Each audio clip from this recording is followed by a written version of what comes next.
Valerie Green is suing her son's friend, 18-year-old Jesse Trotter, for breaking a door in her home. Jesse claims that Valerie's daughter is at fault. Mrs. Green, is this your daughter? Yes. It is your claim that the defendant broke a door in your house. He was there with your daughter and this other young man. You weren't in the room when it happened, so you have no idea what happened. Is that right? Yes. Okay. You. Perfect. Tell me your name. Mike Numeraki. Mike, how do you know the defendant? He was my friend. And how do you know this young lady? She's my friend's sister. Who was over at the Green house that day? Jesse, Scott, Colleen, and I. So there was one other person who's not here? Yes. Okay. Now I want you to tell me how the door got broken. Well, Colleen got home and Colleen? Colleen, her. So the three boys were in the house? Yes, sir. What room? We're in the living room. What were you doing? Just hanging out. Is there a television there? Yeah, there's television. Was it on? Yeah. Try yes. I like it a lot better. Okay. Maybe if he could see me, he would be able to speak better. Now, Colleen was coming home. Yes, ma'am. So you went and hid behind the door. Yeah. What was your intention? To scare her? Yes. So what happened when she came in the door? I grabbed her. How did you grab her? I had her hands behind her back. Show me. I had her like this, and then Jesse ran into Colleen. How did he run into her? He ran at her like a linebacker. Like, yeah. And? And then we smashed through the window of the door. Okay. Sit down. All right, Jesse. He's grabbed her from behind. And what did you do? Well, I went to No, don't look down. I went to the other side of the room, acting like I was going to kick her. Like you were going to kick her? Yes. And I jumped in front of her, and she put her foot on my knee and pushed off of me, forcing her and Mike through the window. So whose fault do you think that is?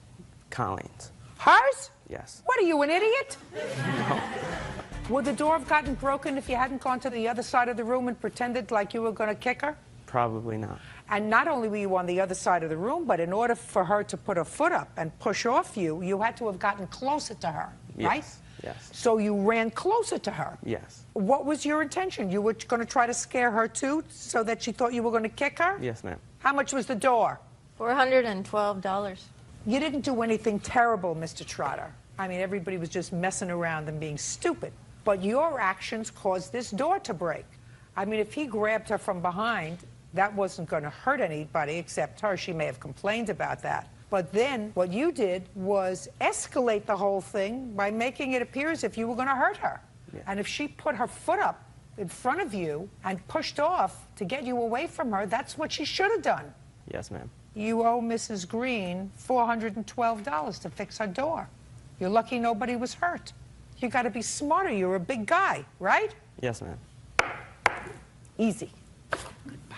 Have a happy day. Eyes are excused. You may step out. Angela Ricker claims her husband's ex-wife, Sally Ricker, falsely accused her of vandalizing her car. Sally is countersuing for car damage and lost wages. Mrs. Ricker, this lady is your husband's, I assume this is your husband? Yes. Your husband's former wife. Yes. And it is your claim that she has been harassing you, that Yes. she's filed false charges against you, Absolutely. seeking a temporary restraining order, and you are seeking damages. Absolutely. The former Mrs. Ricker says that everything that she said in her application for a restraining order is true. She is counterclaiming for harassment and for vandalism that she alleges you did to her car. So, how long were you married to Mr. Ricker?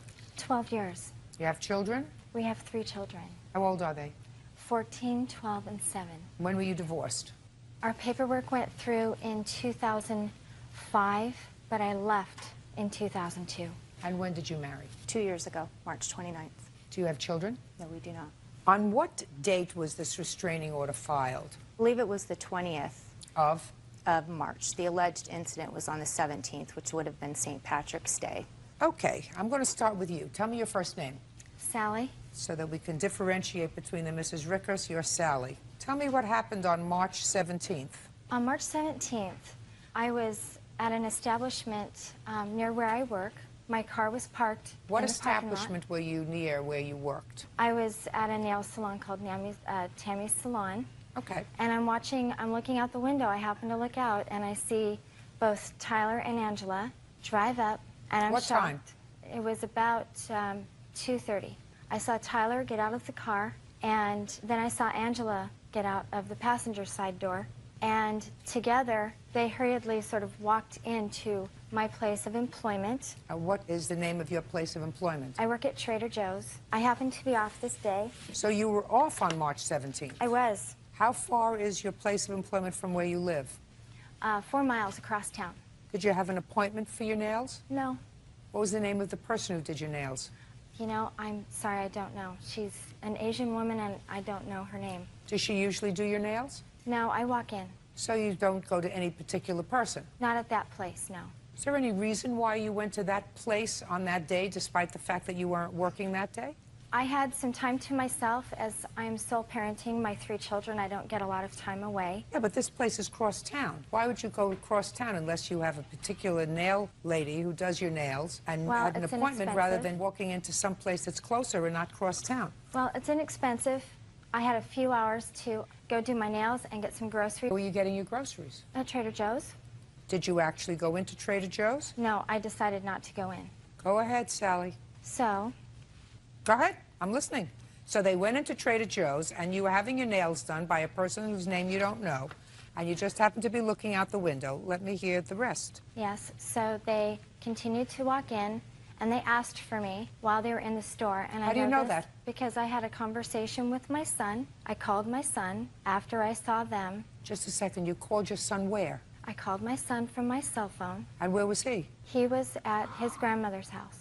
And I asked them if he had heard from his dad that day, because we haven't heard or seen from Tyler in 9 months.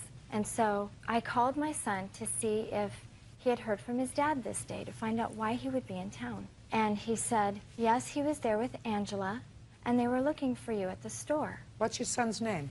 My son's name is Aaron. How old is he? He's 14. Stand up, sir. Did you call your son that day, Mr. Richter? I did. Where did you reach him? I On his reached cell him phone? Yes, on his cell phone. He was at my parents' house. At your parents' house? Yes. And did you ask him where his mother was? I asked if his mother was at work Why? because I had part of his birthday present to give to him. Which part? A credit card that had come in the mail after his birthday. Did you see him that day? No, I did not, Why not? because he was at my parents' house. Are you not allowed to be there? It's not a comfortable place for me to be, but I'm allowed to be there. Well, if you wanted to give him a credit card, why did you ask where his mother was? I was going to give it to her if she was there. So did you end up giving him his birthday present? I did not. Why not? I was told she was not there. Did you go into Trader Vic's? Trader Joe's? Trader yes. Joe's? Yes, I did go into Trader Vic's, Joe's. Trader Joe's, Trader. What? Had a cup of coffee, and my wife and I did a little bit of shopping. On the 17th of March, how long had it been since you'd seen your son? I had seen him on his birthday, which was 1 month prior to that. Where did you see him? I saw him in Pleasanton at his mother's house. Spent some time with him? Yeah. Why did you say he hadn't seen the children for 9 months? Prior to that, Tyler had left Angela. Listen to me. You told me that he hadn't seen the children for 9 months. He Right. said he saw his son in February, a month before. Well, which is true. He did not come to our house. I didn't care whether he came to your house or not. I don't care whether he saw the children at McDonald's. Did he see his son in February? He did not see his son on his birthday. I asked you a question. Did he see his son in February? He did not see his son on his birthday. Did he see his son in February of 2007? He did not see his son on February 15th. I didn't ask you about February 15th. I said, did he see his son in February? No, he did not see his son in February. I don't believe you. He saw his son on March 28th when he left his wife Angela and came into town for a few days. Are you on medication? No, I am not. There is no question in my mind that he saw his son in February, a month before the March incident. So when I asked you the question 4 times, you gave me an evasive answer. 4 times. Now I'm asking you one more time. It's very easy for me to find out. All I have to do is call Aaron. Did he see Aaron in February, anywhere, at any time during the month of February of 2007? I'm telling you that he did not see his son in February. I would have known that because we were together. If he saw his son, it could have been at school. He sees Where his did you son at see school him in sometimes. February? I saw him The weekend before his birthday, I had a hotel room in Pleasanton at Extended Stay Hotels. His mother dropped them off there, all three of my All three children? Yes, they At stayed with me for the hotel? entire weekend, including Monday, which was a holiday. I saw them later at her house in February. Of And I 2007. was there on his birthday. In February 2007. Yes. Let's go, That Sally. is not true. Let's That is not true. just When a he- second. You want me to call Aaron? Very simple to find out. He has a cell phone. Yes, he does. You want to change your mind before I call him on his cell phone? Do you want to change your mind before I call him on his cell phone? I hate to get him involved in this, but I'm prepared to do it because it's very important to me. It's important to me to be able to speak as well. So I asked do you a want- question. Did he see his children in February of 2007? And I'm Yes. going to be able to Yes. find that out either through you or through Aaron, who I will reach on Yes. his cell phone. On February 27th, yes. In February, Tyler saw Aaron. Fine. Okay, now you're going to tell me that you saw Angela vandalize your car. Yes, I did. Is that you're going to continue? Let's go. So on the way back out to the car, I was watching Angela as she had circled my car, and she started by standing and waiting for me, and then I saw her come around all 4 circles of my car with sort of a dragging movement with her arms swiping. And when I saw her out there, I had no idea what she could have been doing to my car. I knew that she may have been... Don't tell me what you What thought. she- I don't care what you thought. Okay. You have pictures of your car and you have a police report. I do. I'd like to see it, please. These are the 2 that printed out. And then this is the police report.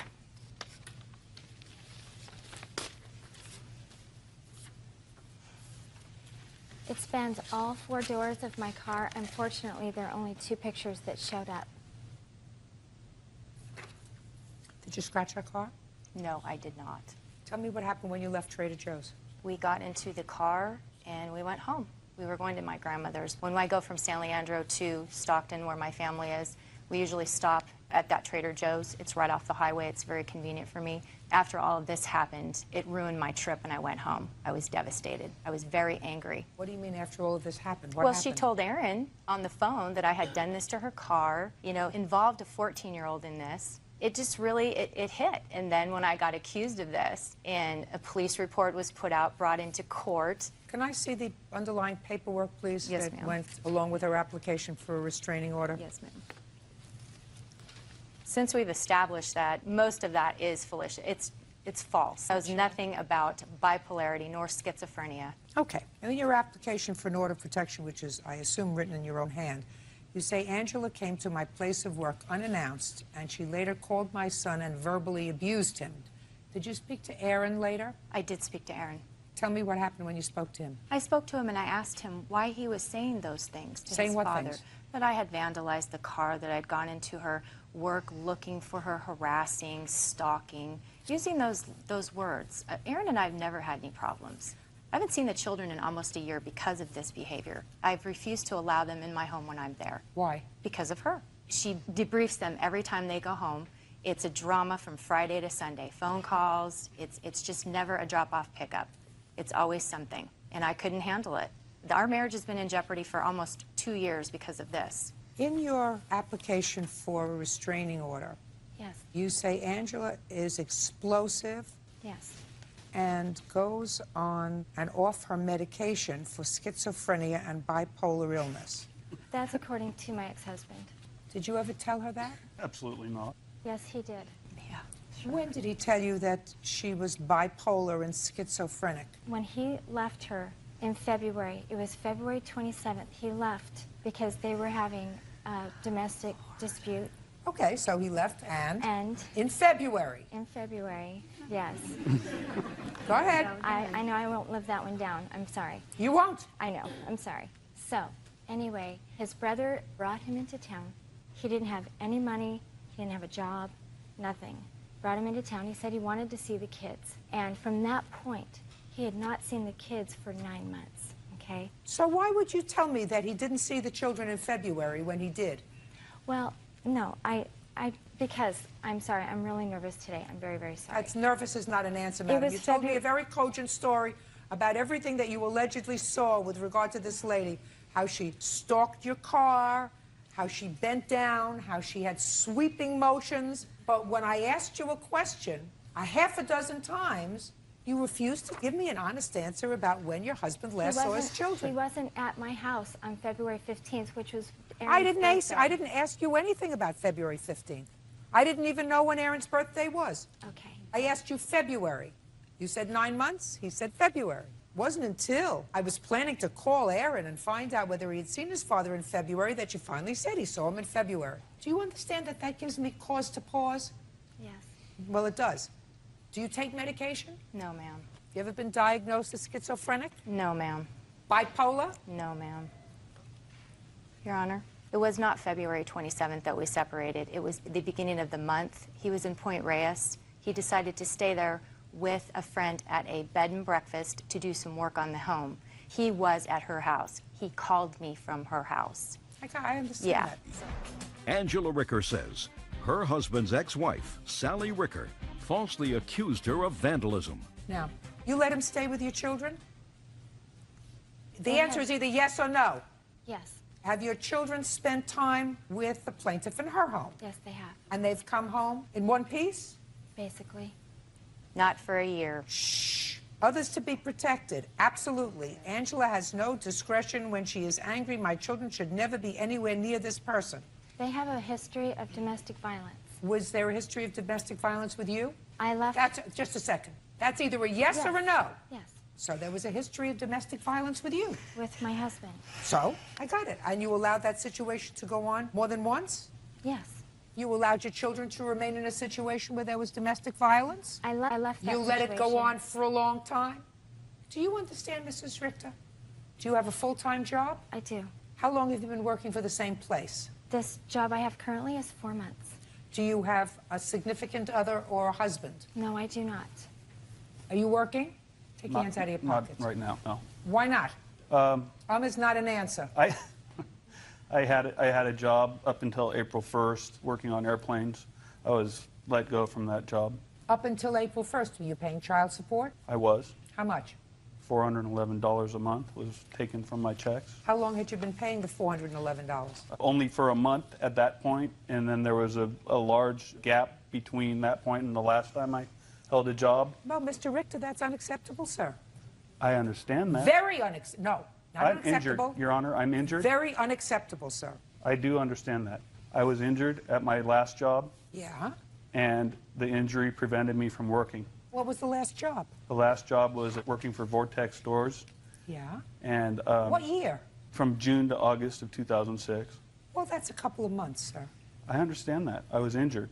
I had a severe back injury. So that you were out of work for 2 months. I was out of work until I got a job in March of 2007. Who supports you? Workman's Comp was supposed to be, but the company that hired me is fighting all of that, and so Workman's Comp did not pay my payments. That's currently So you've been in separated. litigation. You've been separated from your former wife since 2002. Since 2002, Since 2002, until you were injured. Just listen to me carefully. Until you were injured in June of 2006, were you regularly paying child support? I was. I regularly paid child support when I had a job. That's not my question. Don't play with me. Oh, I'm you not two playing people with you, Your deserve Honor. each other. You two people deserve each other. Not when you were working. How old are you? I'm 40. You have 3 children. I understand There is that. no question that you have to be employed regularly. And I don't care whether you work at McDonald's or if you don't have another job, if you work at a car wash, drying cars, if you can't do something else. You have 3 children. No wonder she's furious with you. You work? Yes, I do. What kind of work do you do? I'm a registered nurse. So you earn a reasonable living. Yes, I do. So you support the family. Yes, I do. Right. No wonder she's furious with you. Collect cans if you have to, but you send money. And if she's angry with you, unfortunately, she took it out on the wrong person. Because I don't believe you, madam, that you saw her vandalize your car. I don't believe you. The case was dismissed, was it not? Yes, ma'am. Well, did anybody else ask you the questions that I asked you about the name of this person who did your nails, why you traveled cross town to get your nails done? Was the person who tried this case? No, he did not. He did not. No. Because he doesn't understand that you don't travel cross town to just walk into a nail salon. You can walk into a nail salon anywhere. You don't have to travel 4 miles cross town to do that. A lot of baloney. I don't believe you. I believe that you're angry with him. And I believe that you're angry with her because she's an enabler, because she's working. He's not, at least on the books anywhere, and he's not paying support. I got that you're angry. But you can't do this. This is nonsense. And I don't believe you. Well, I saw it happen. No, it didn't. I think that you probably even scratched your own car. But I don't believe that she scratched your car. I don't believe that this professional woman scratched your car. I wouldn't have done that to No my car. way. No way. And when you lie to me once, I don't believe you again. Judgment for the plaintiff in the amount of $2,500. Start working, sir. That's what you're supposed to do. The counterclaim's dismissed. That's all. Crystal Padilla claims the father of her child, James Kern, falsely accused her of abuse to Child Protective Services. She is suing for her attorney fees. Ms. Padilla, this is your ex-husband. You've been divorced since when? Our divorce was finalized in November of 2004. And you have one child together? Yes. How old is that child? He's now 5. I'd like you to keep your voice up, Ms. Padilla, because I have difficulty hearing you. Not because there's anything terribly wrong with my hearing, but I know that you may be a little nervous. You're speaking softly. You have to speak up like me. No problem. Great. Make believe you're yelling at him. Shouldn't be a problem. Your lawsuit alleges that Mr. Kern filed false allegations against you with Child Protective Services, forcing you to hire an attorney. You want your attorney's fees back and the expenses that you incurred as a result of defending that litigation. Mr. Kern says he had legitimate concerns over his child, and that's why he made the report. Okay? Do you have other children? One. How old? Same age. A little older by a few months. Who does that child live with? Her. I didn't know of his existence till long after he was born. It's quite a story. Well, it's quite a story, but it has an age-old beginning. They're 6 weeks apart. Another 10. And I assume you've done the appropriate DNA testing and everything else? Paternity testing? Correct. So that while you were married, you fathered another child. Is that right? No, it was before I was married. Before her and I got married, her and I were together. She told me she had an abortion, so we never talked again. Me and her got back together. And then after, actually the day my son Cameron was born, I get another phone call from her saying, oh, guess what? Do you see that child? No. So that there are no other siblings in your house? No. How many children do you have? I have 2.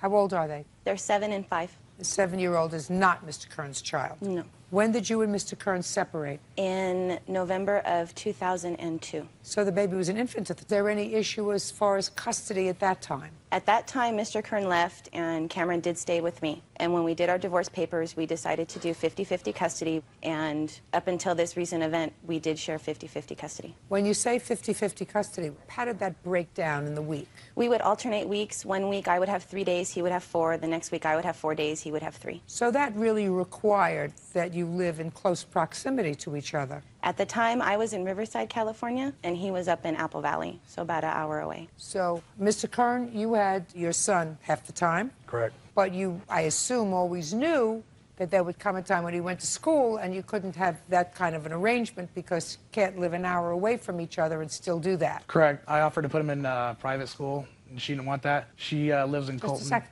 You offered to put him in private school near you. Correct. Well, she didn't want him to be in a private school near you. Shh, Mr. Kern, because that would mean that she would lose her 50% of the custody time. Sure it would, because if he's in private school near you, of necessity, he has to spend 5 days a week at your house. In any event, she said, no, I want to put him to school where I am, right? Correct. She wanted the child to go to school in her location. You wanted the child to go to school in your location, and then the trouble began. So, Mr. Kern, why don't you tell me the timeline from there? She brought papers to you to ask you to sign off so that you could register the child in school. Yeah, and that if I didn't agree, she wouldn't let me have my son. She was going to leave in the parking lot right then and there. Actually, it started long before that. My son had lots of marks and bruises on him that were questionable. And every time I'd ask her, you know, how did this happen? It was always the same story. Oh, he got it playing with his brother, or he got it fighting with his brother. One February day, she called me, said, hey, you know, he had a bit of an accident. I don't know if I'm going to take him to the hospital or not. I'm just letting you know. I said, okay, do I need to come down there? You know, I'll take him myself. She said, no. He showed up that weekend, and I have pictures right here. He has a complete black eye. He has a gash in his eye. I'd like to see it. And these are some other pictures of bruises and marks on him from when he's come from her house. Hand marks, bruise on his shoulder, other marks on his face from different times. And I took those pictures to my attorney, asked them what they think I should do, and that's when I took that to the court. I wouldn't say a word if I were you. You are no relation to this case. That's my wife. I understand exactly who it is, sir. I understand exactly who it is, and if you want the situation with your son to ultimately resolve itself, I would suggest that she let you do the talking. That's the problem. Well, see, black and blue marks on his arms. I also have a video that I think you need to see that's important in this case. Oh, this is his leg. This is just one of 100 times of how he acts when he goes back to his mother. And I think it's very important that you see this video right here. Sure.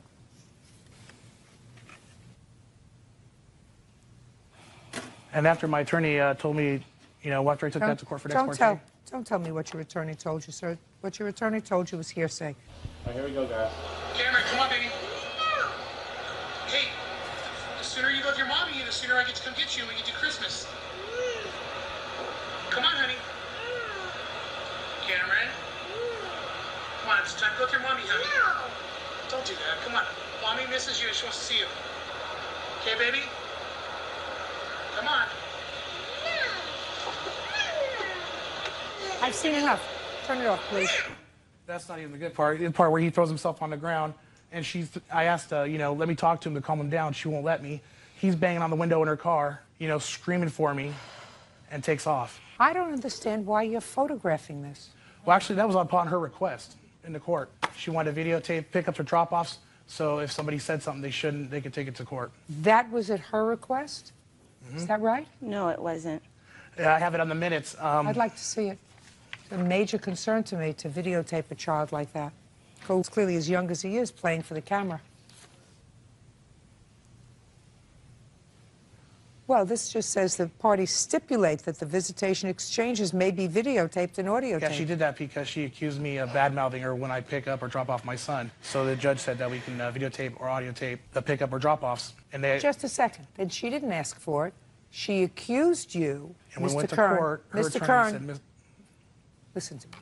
I'm really big on two parents getting involved and being integral parts of their children's lives, fathers and mothers. I think it's really important. And I don't know which one of you is a better custodial parent. I really don't know.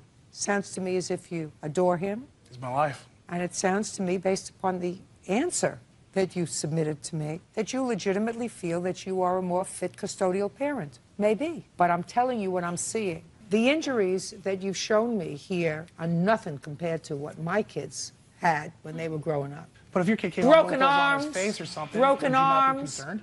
jumping off the beds with their siblings, banging heads, getting hit in the face with a lacrosse stick. All kinds of things happen to children, especially children who have a close in age sibling. But then where's the supervision? Excuse me? If something like that happens to his face because he was fighting with his brother, where was the supervision? Can't supervise children all the time, Mr. Kern. What planet are you living on, sir? This one. These things don't happen at my house. I have 2 full-grown German Shepherds.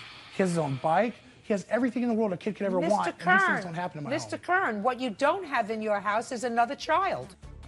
The only issue in this case, as far as I'm concerned, is do these pictures of marks on the child give him sufficient reason for him to have placed a call to Child Protective Services to investigate? I never called Child Protective Services. I just filed an ex parte hearing saying, you know, for my concerns about those marks. I never called CPS not once. Just a second. So you filed a proceeding, an ex parte proceeding, for what? To get custody of my son so we could find out what was going on. I have letters here from a psychotherapist. Just a second. So you had 50-50 custody, and based upon these photographs, you went to court through your attorney and filed an ex parte order seeking physical custody full-time of your child based upon these photographs. And letters from a psychotherapist that interviewed my son to find out where the marks were coming from, which I have these right here as well. So while the child was with you, in addition to taking these photographs, you took him to a psychologist. Yeah, upon my attorney's advice. Listen, Mr. Kern, I was there for 25 years. I know exactly what's going on, sir. I know precisely what's going on. Now, when did you file your ex parte proceeding, sir? End of April '06. And when did Miss Padilla tell you that she wasn't going to allow you to enroll the child in private school in your area? She served me on my first wedding anniversary, which was March 12th, '06, and that's where the court papers began. Just a second. So in March of '06, Miss Padilla served you with papers seeking what? That she wanted him to go to school in her area, which is Colton. So she served you with papers in March of '06. And in April of '06, you saw an attorney, brought photographs, and at that point filed your own ex parte order for of custody based upon allegations of abuse. Is that right? According, yes. I'm getting the timeline here. Upon my attorney's advice. That wasn't his first response to my petition. His original response noted nothing of physical abuse. Okay. Then he took these pictures that he had been saving up and storing up since December of 2005. That's not true. On my first response, noted a lot of things. The fact that she lived in a 2-bedroom apartment with her sister and her 2 children, with her other son and my son. My son coming to my house telling me he sleeps on the couch with his brother while she sleeps in a room with her boyfriend. Mr. Kern, how much support do you pay for that child support? Which one? That lady's child. $250. $250. $250 or what? A month. Pay it every month? Nope. So you don't pay child support? Not every month. Sometimes I get behind on bills and stuff. I can't make the payment. He hasn't paid in over 3 years. Yes, I have. I'm getting there.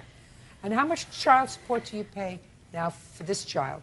I believe it was $400 a month if she took him to school. I let my employer have the information, and I don't think they've started that yet. So how much do you pay her? $400 a month or something like that. $400. Well, the employer hasn't started deducting it from your salary yet. So how much do you give her every month? Nothing. Why? Because if I give it to her, she'll never report it. But in between the time that the child support order takes place, sir, and they start with the income deduction order, months could go by before that happens. So how do you expect your child to be supported? Okay, so now you have 2 children, and if I am correct, from what you tell me, Mr. Kern, who you want me to believe you're father of the year, you have 2 children for whom you are currently paying 0 child support. And this from a man who said, I want to put my son in private school near me. I had 50% custody at the time. No, listen to me. Listen to me. This is from a man who said, I want to pay for private school. And now you tell me that you have 2 children, 5 years old, for whom you are currently paying nothing in child support. That's not every month. Just because she hasn't received hers yet, that's the child support agency, not my fault. I'm not going to give it to her and have her deny it. You got where we're going? He thinks he's a step ahead of me. I was there for 25 years, Mr. Kern. I know exactly what's going on. Exactly. Well, let's finish the scenario. You went to court. You had a lawyer. Did you have a lawyer? On the Monday, I went to... Just answer my question. Did you have a lawyer? On our next court date, we did. And the child's custody was immediately transferred to the father. Is that right? Pending. Just answer my question. Yes. For how long did Mr. Kern have custody? Until May 17th of 2006. And then what happened? That was our original court date, and we went to mediation. When you went back to mediation, was a forensic expert assigned to the case? No. We were assigned to do a 7:30 evaluation. And what was the name of the therapist who was doing the evaluation? Dr. Michael. You have a copy of that report? Yes, I do. I'd like to see it.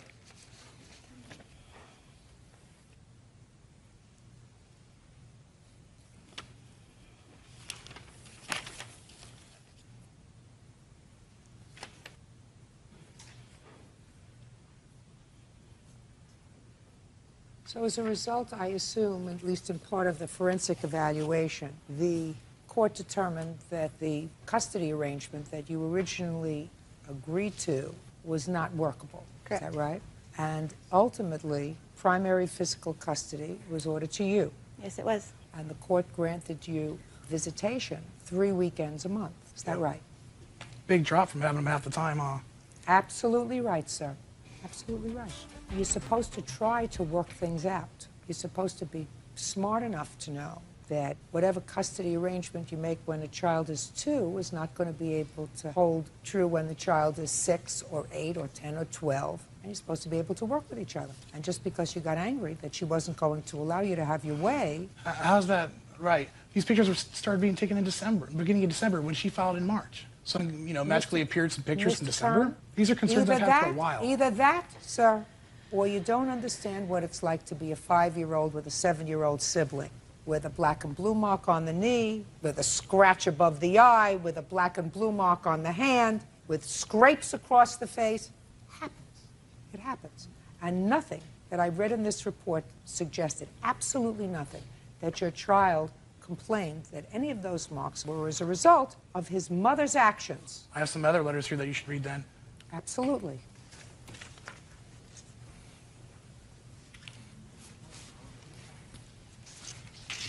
There is also a section about her in the 7:30 evaluation, the psychotherapist that wrote the letters that he's showing you now. And nowhere in that report does he say, my mommy hits me, my mommy beats me. No, but it does talk about domestic violence, about how her boyfriend hits her and she hit him back.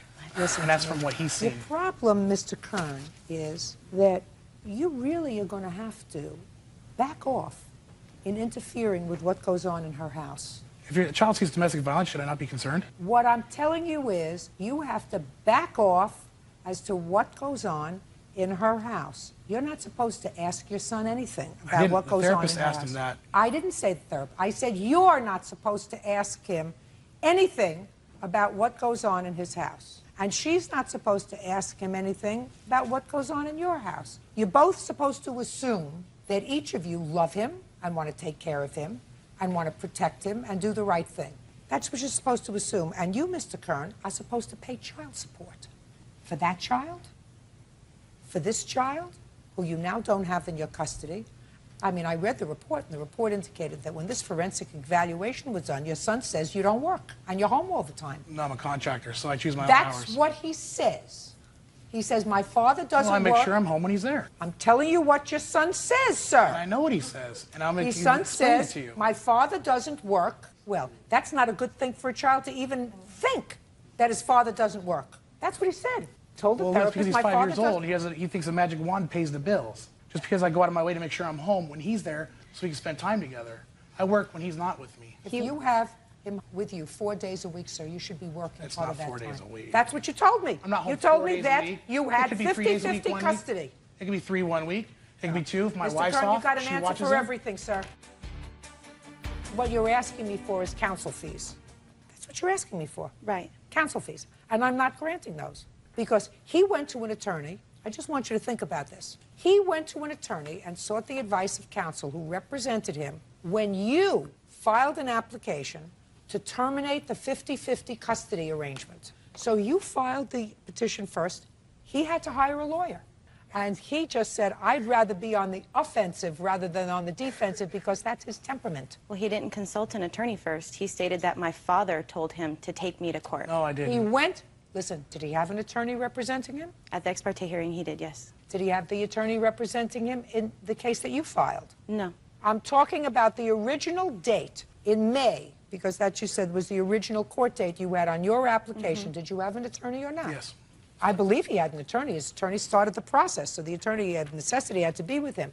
You don't get your counsel fees. It's unfortunate that both of you spent your money on legal fees, but you don't get your counsel fees, just like he doesn't get his. But he's better start to pay child support. They can't find any child support because I've received a 2-cent check since the child support was ordered. That is not true. Well, Here you go. if he doesn't pay the child support order, what I'm going to suggest you do is go to the court and ask to have his driver's license suspended. You too. The first thing that states have to do under federal guidelines is license. And as a contractor, he needs that. Otherwise, his wife is going to have to drive herself to work and him to work. Don't let him get away without paying child support. That's his obligation as a parent, to you and to you and to your children. Do you understand? Yes, ma'am. Your case is dismissed. He's not required to pay your counsel fees. That's all. Step out. Parties are excused. You may step out. Marianne Miller says ex-daughter-in-law Kelly Hood owes for the cost to support her son. Marianne claims Kelly is a deadbeat mom.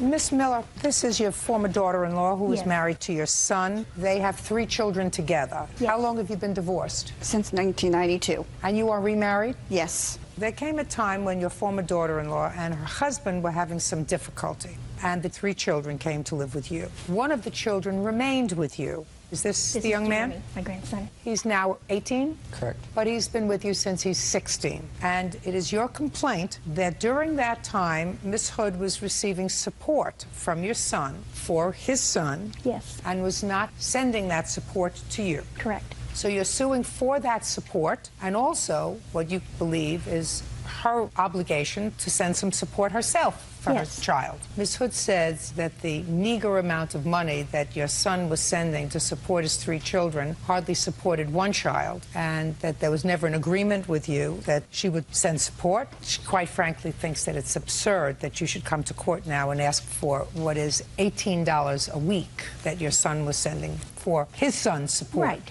Where is your son? My son is there, Trevor. That would be you. Yes, ma'am. Well, stand up next to your mother, please. Your last name is? Warman.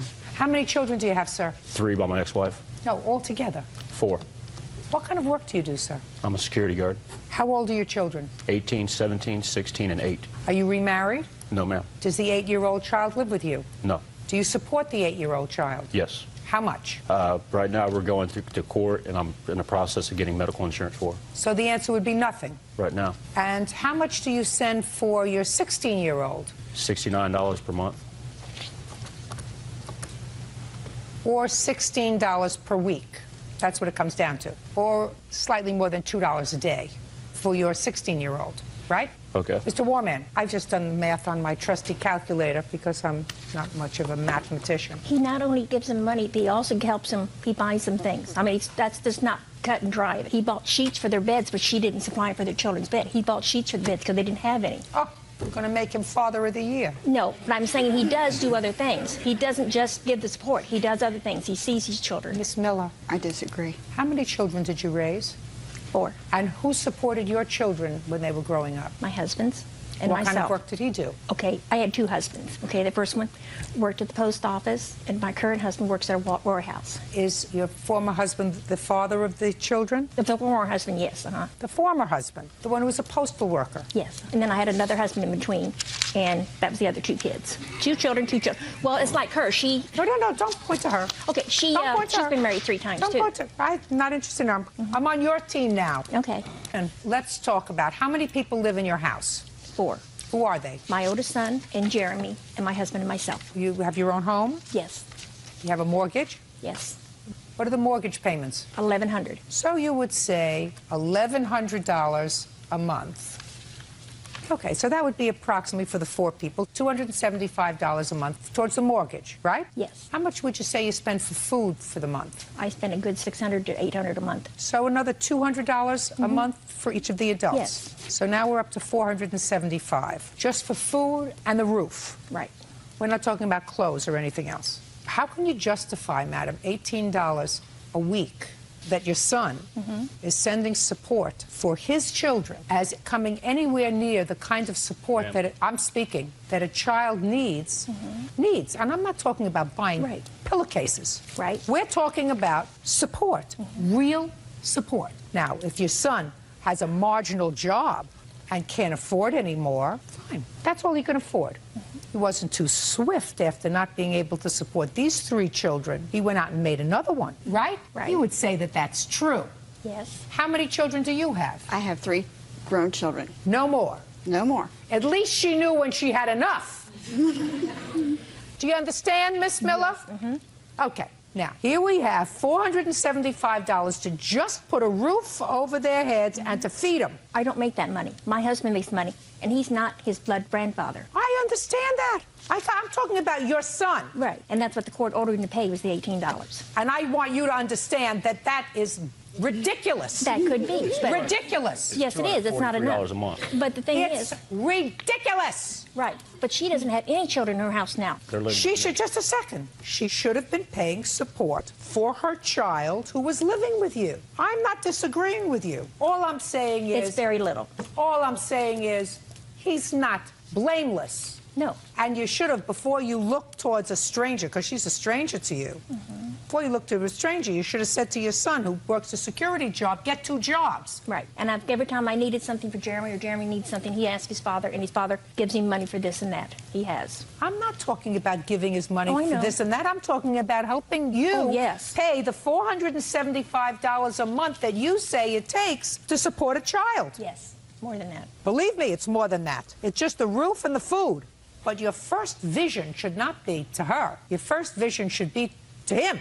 That's why I go to him when we need extra things. Good. I don't go to her. Now, what you want from her is the $18 a week she was receiving while he was in your care. Why didn't you send that to her, Mrs. Hood? I was supporting my son. I picked him up. I took him places. I gave him money for things. You're supposed to do that. You're his mother. But that's not true, Your Honor. I don't want to hear from you, sir. When I hear any kind of substantial contribution to your children's support, I will listen to you. But right now, I didn't hear any of that from your mother. I heard you took them and got them things that they needed.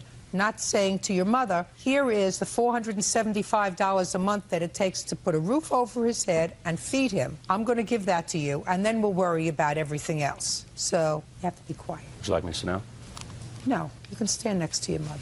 You're supposed to take him and buy him things, madam. Well, I know that. And I also give her support at the very beginning. Gave her the child support card. We get a little child support card. $40. Shh. And it was misused, and the child support agency told me that I wasn't supposed to give it to her because I still had custody of him. I don't know what you mean. You gave her the child support card. What does that mean? That's where the child support comes on a little, like, credit card instead of sending you a check in the mail. So I give it to her to help support, and I was told I wasn't supposed to do that because I have custody of him. Well, that's ridiculous, Miss Hood. You may have legal custody on a piece of paper, but you weren't putting food in his mouth 3 times a day. So that's ridiculous. Why did you even ask somebody? If you had a card, if what they do is they don't give you the money, but they give you a card, and it's really taken off of the card, why did you even have a discussion with anybody about that? His grandmother had physical custody of him. His father was sending $18 a week support. As minimal as it is, it should have been sent to his grandmother. At that time, I had 3 kids. I'm speaking. This is not what we're talking about, 3 children. We're only talking about 1. So the question is? Well, the fact about it is this is a divorce decree that I've had custody of the kids ever since. What difference does it make? That he abandoned. He denied his parental rights that I have here. Listen to me. Let us not go back in history. And then this... Let's look at me. Let's not go back in history. This young man went to live with his grandmother 2 years ago when he was 16. I don't want to hear about when he was 2 or 5 or 7 or 9 or 11 or 13. He went to live with his grandmother at your request when he was 16, and he has remained there. Now, she could have pursued support against you while he was there. She did not. And I'm not entertaining that. I'm not entertaining that part of her claim. Support against you personally. I just want to know is that you have any valid reason why you didn't turn over the support that you were receiving for him from his father to his grandmother. Because she, like I said, she had misused it, and then the power of attorney How says did she that it doesn't misuse? have... Just a second. How did she misuse the $18 a week? Buying dinner for the family and cigarettes for him. No, I didn't. Shh. Buying dinner for the family on $18 a week? That's ridiculous, Miss Hood. What kind of work do you do? I did have a job as shipping and receiving. Is right now what you're saying to me? I don't care what you did in the past. What kind of work do you do now? I will be a flight attendant. So the answer is you do not work now? Because I lost my job because of her. Is anything your fault? I want to know if anything's your fault. Now, something must have happened recently that got your dander up. You want to tell me what it is? Yes. Back in November, her current husband choked one of my grandchildren, and the police were called. Which grandchild? Joshua, his brother. His brother. And they went to court. Not true, Your Honor. I have Don't interrupt her. Go ahead. paperwork on this. He choked the child, and Jeremy told his mother that he will not speak to her again if he accepts that man back in the house after he choked his brother. Jeremy's deathly afraid of her ex-husband. That's why he's living with me. She took him back in the house. Joshua and Jeremy went to live with his father. She went to court and had child support doubled, and she has none of the children living with her. And that kind of got my goat. Got it. Well, we'll get my vote, too. Is the money still coming out of your check? Yes, ma'am, every month, every And week. the children are living with you? Yes. When did you go back to court? I'm going to court February the 23rd for custody. I've got the motions filed in court to get him in school. I got him in school this month. How old are the children? 16 and 15. Well, if the children want to live with you, that's where they're going to live. Because ma'am. at this age. Because they don't want to listen to me. Excuse me? That's because they do not want to listen to me, and they filled their head. For whatever reason, 15-year-old and a 16-year-old are going to make judgments, and the court's going to assign them a lawyer. And if the lawyer says, my clients want to live with their father, and unless somebody can establish that it would place them in a neglectful situation, that's where they're going to live. You owe her the $18 a week that you've been receiving from her son. Even though he's back in arrears of child support of $2,000 that he's owed me for years. Just a second. And I've raised the kids all by myself without him even being in there. Just a second. Listen to me very carefully. If he took custody of your son and he was in arrears in child support, we would not be having this discussion. We are having this discussion because his mother took custody of your son, and his mother supported him while you were receiving current support. Not a lot, little bit. You were receiving current support for him, and you cannot do that. You really cannot do that. You should have sent that money each and every week to her and said, I know it's not much. It's all that your son gives me for his support. As little as it is, I'm giving it to you. to defray his expenses. You got it? As she was so inspired about support, why'd she catch in my children's bonds that were supposed to be for their education? But to help no. Speak. Let her finish. to get my ex-husband furniture, a stereo system with surround sound, a $300 chair, if she's so concerned about support. That has nothing to do with you. Man. If she, listen to me, if she wanted to take the $18 a week and blow it, when you gave her the $18 a week and she went and took the $18 and put it in a Goodwill box, that's her prerogative. We're not saying that the money that you received for this child's support was enough to support him.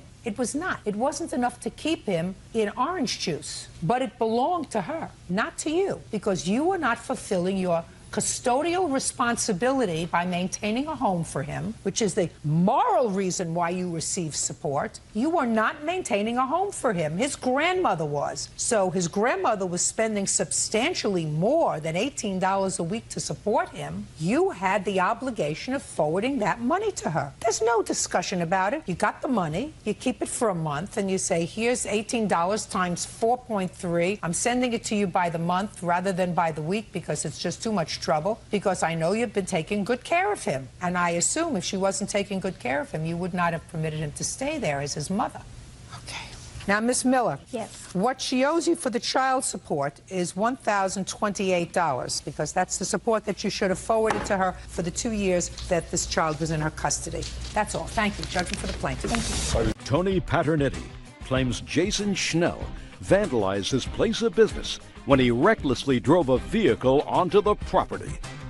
Mr. Paternetti, according to your complaint, it is your belief and your claim that the defendant caused substantial damage to buildings of yours. Yes, Your Honor. With his vehicle. Yes, ma'am. Mr. Schnell says he didn't do it. So, first, when was the damage to your buildings? December 6th of last year, Your Honor. What kind of buildings were there? It was a fenced-in area where I keep some construction material and a metal building, a steel building. I drew a diagram, if I could show you that. First, I'd like to see the damage done to the buildings. You have photographs? Yes, ma'am.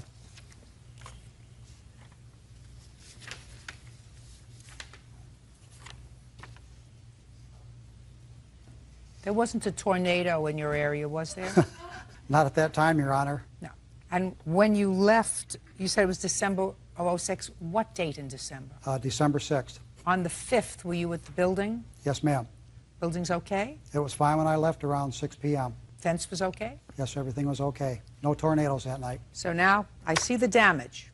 How much in dollars was the damage that was I estimated caused? around $4,600, Your Honor. How do you get to that estimate, Mr. Paternetti? I'm a licensed contractor. I brought a copy of my contractor's license, and I actually believe I estimated it low since I can do most of the work myself. You have to replace the fence in the shed? Yes. Okay. Now you're going to try to explain to me, since I gather from your papers you did not see Mr. Schnell. That's correct. Cause this damage. What evidence do you have that he caused the damage? Well, Your Honor, can I show you at first what I thought happened to the property? No, don't tell me what you thought. I'm not interested in what you thought. Okay, the reason I think it was Mr. Snell is when he hit the concrete sidewalk here, he blew out a tire, left gouge marks on the concrete, knocked down all of this, and there was gouge marks all along the property, and we followed the gouge marks down here, and I could actually see where the gouge marks on the road. You mean the gouge marks on the road from being driven on the tire rim? That's correct, Your Honor. Got it.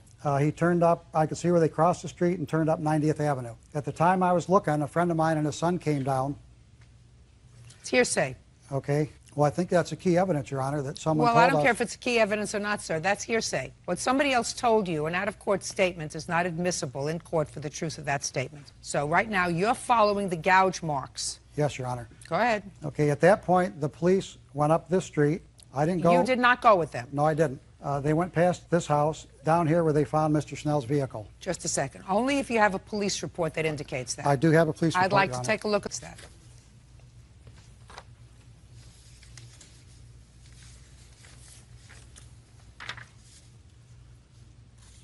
Police observe in their report that the damage appears to have been done by somebody doing donuts on the property with their car and lost control and struck the concrete pad, causing the right front tire to blow out, which caused damage to the rim. And then the writer observed pieces of the rim on the concrete pad. The writer observed gouge marks on the concrete from the broken rim. Then it ran into a chain link fence. Ryder recovered various pieces from the rim and also the passenger's side mirror and what appeared to be a fog lamp. Then the police found the defendant's car, Mr. Schnell. That would be you. Yes, ma'am. Stand up on your own 2 feet. Yes, ma'am. And found that the mirror that was located at the location matched that of the subject vehicle. Coincidence. Big coincidence, Your Speak Honor. not! Yes, ma'am. And the writer, that would be the police, also observed that pieces of the rim that were found at the incident location also matched that of the subject's vehicle. That would be you.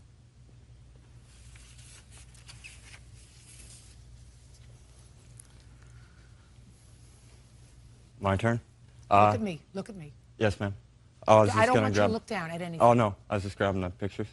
I have evidence also. There's no way that my Jeep could have done that damage to his property, ma'am. What kind of car do you... Put it down. What kind of car do you have? 98 Jeep Grand Cherokee. How much did you pay for it? About $5,000. Did you take good care of the car? Oh, no, ma'am, I did not. So you acted irresponsibly towards the car. Oh, I did. Where did you Yes, get the $5,000 from to buy the car? Just... Don't look over there. Yes, ma'am. I just gotten off a deployment, ma'am, from Iraq, so I had a lot of money in the bank. Go ahead. Okay, well, about a day prior to the incident, ma'am, I had totaled my Jeep. I was driving along the road. I was speeding like... Just a second. Yes, ma'am. Day before, Yes, ma'am. you totaled the car. Yes, ma'am. Tell me how you did that. My tire... Look at me. Yes, ma'am. My tire blew out, and I went into Which tire? My right front tire, ma'am. Right front tire blew out. Yes, ma'am. How did it blow out, Mr. Schnell? I don't know how it blew out, ma'am. Right front tire blew out, and? I went crashing into trees. I got pictures here that shows the trees that I crashed into. I'd like to take shows a the look. brake marks. I'd like to take a look at the tree you crashed into. Yes, ma'am. And that wasn't anywhere near his building, was it? Oh, no, ma'am. Good. You look at the pictures, you won't see a building around it. And I want to see the car. Yes, You ma'am. took pictures Yes, ma'am. of the tree. Very nice. And now I want to see a picture of the car.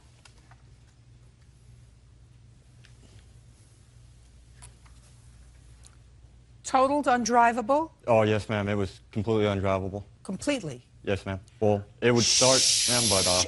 Don't speak. I have questions. Yes, ma'am. So you went into a tree. How far away from where you live? A couple miles, ma'am. About 2 or 3. Would it be anywhere in this area that's on the bottom? I can show you on the map, ma'am. Sure. It would be out this way if the map extended further. Okay, good. So it would be all the way over there. Yes, ma'am.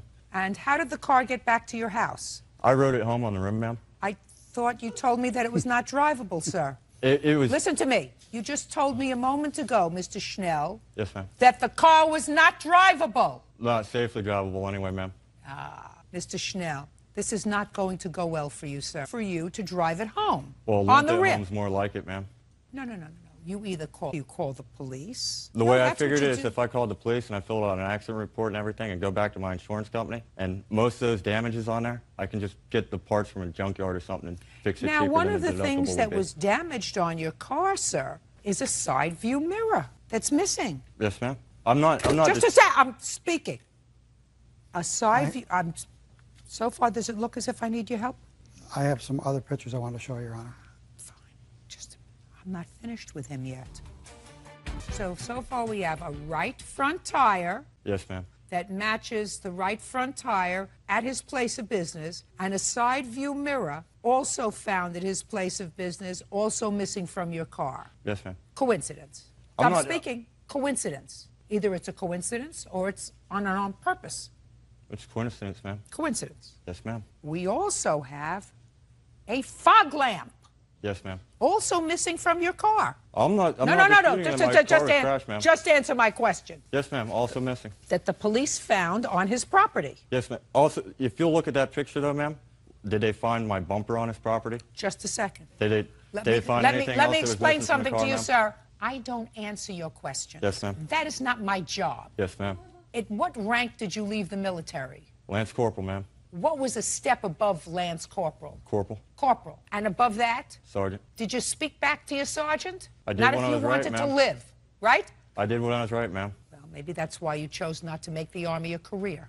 Marine Corps, ma'am. So now we have the coincidence of right front tire, side view mirror, and fog lamp, all retrieved at his place of business after the police, according to this, followed the rim marks back to your house. There is no way that I could have drove that car that night because the tire was already blown out. That's if I believe that you went into a tree the day before. That's if I believe that, sir. You're starting out with a premise that is not necessarily true. I have a witness that can say for sure that my Jeep was wrecked on the night in question. You mean that's him? Yes, ma'am. If I were to call you up here, would you tell me that the Jeep was wrecked the day before?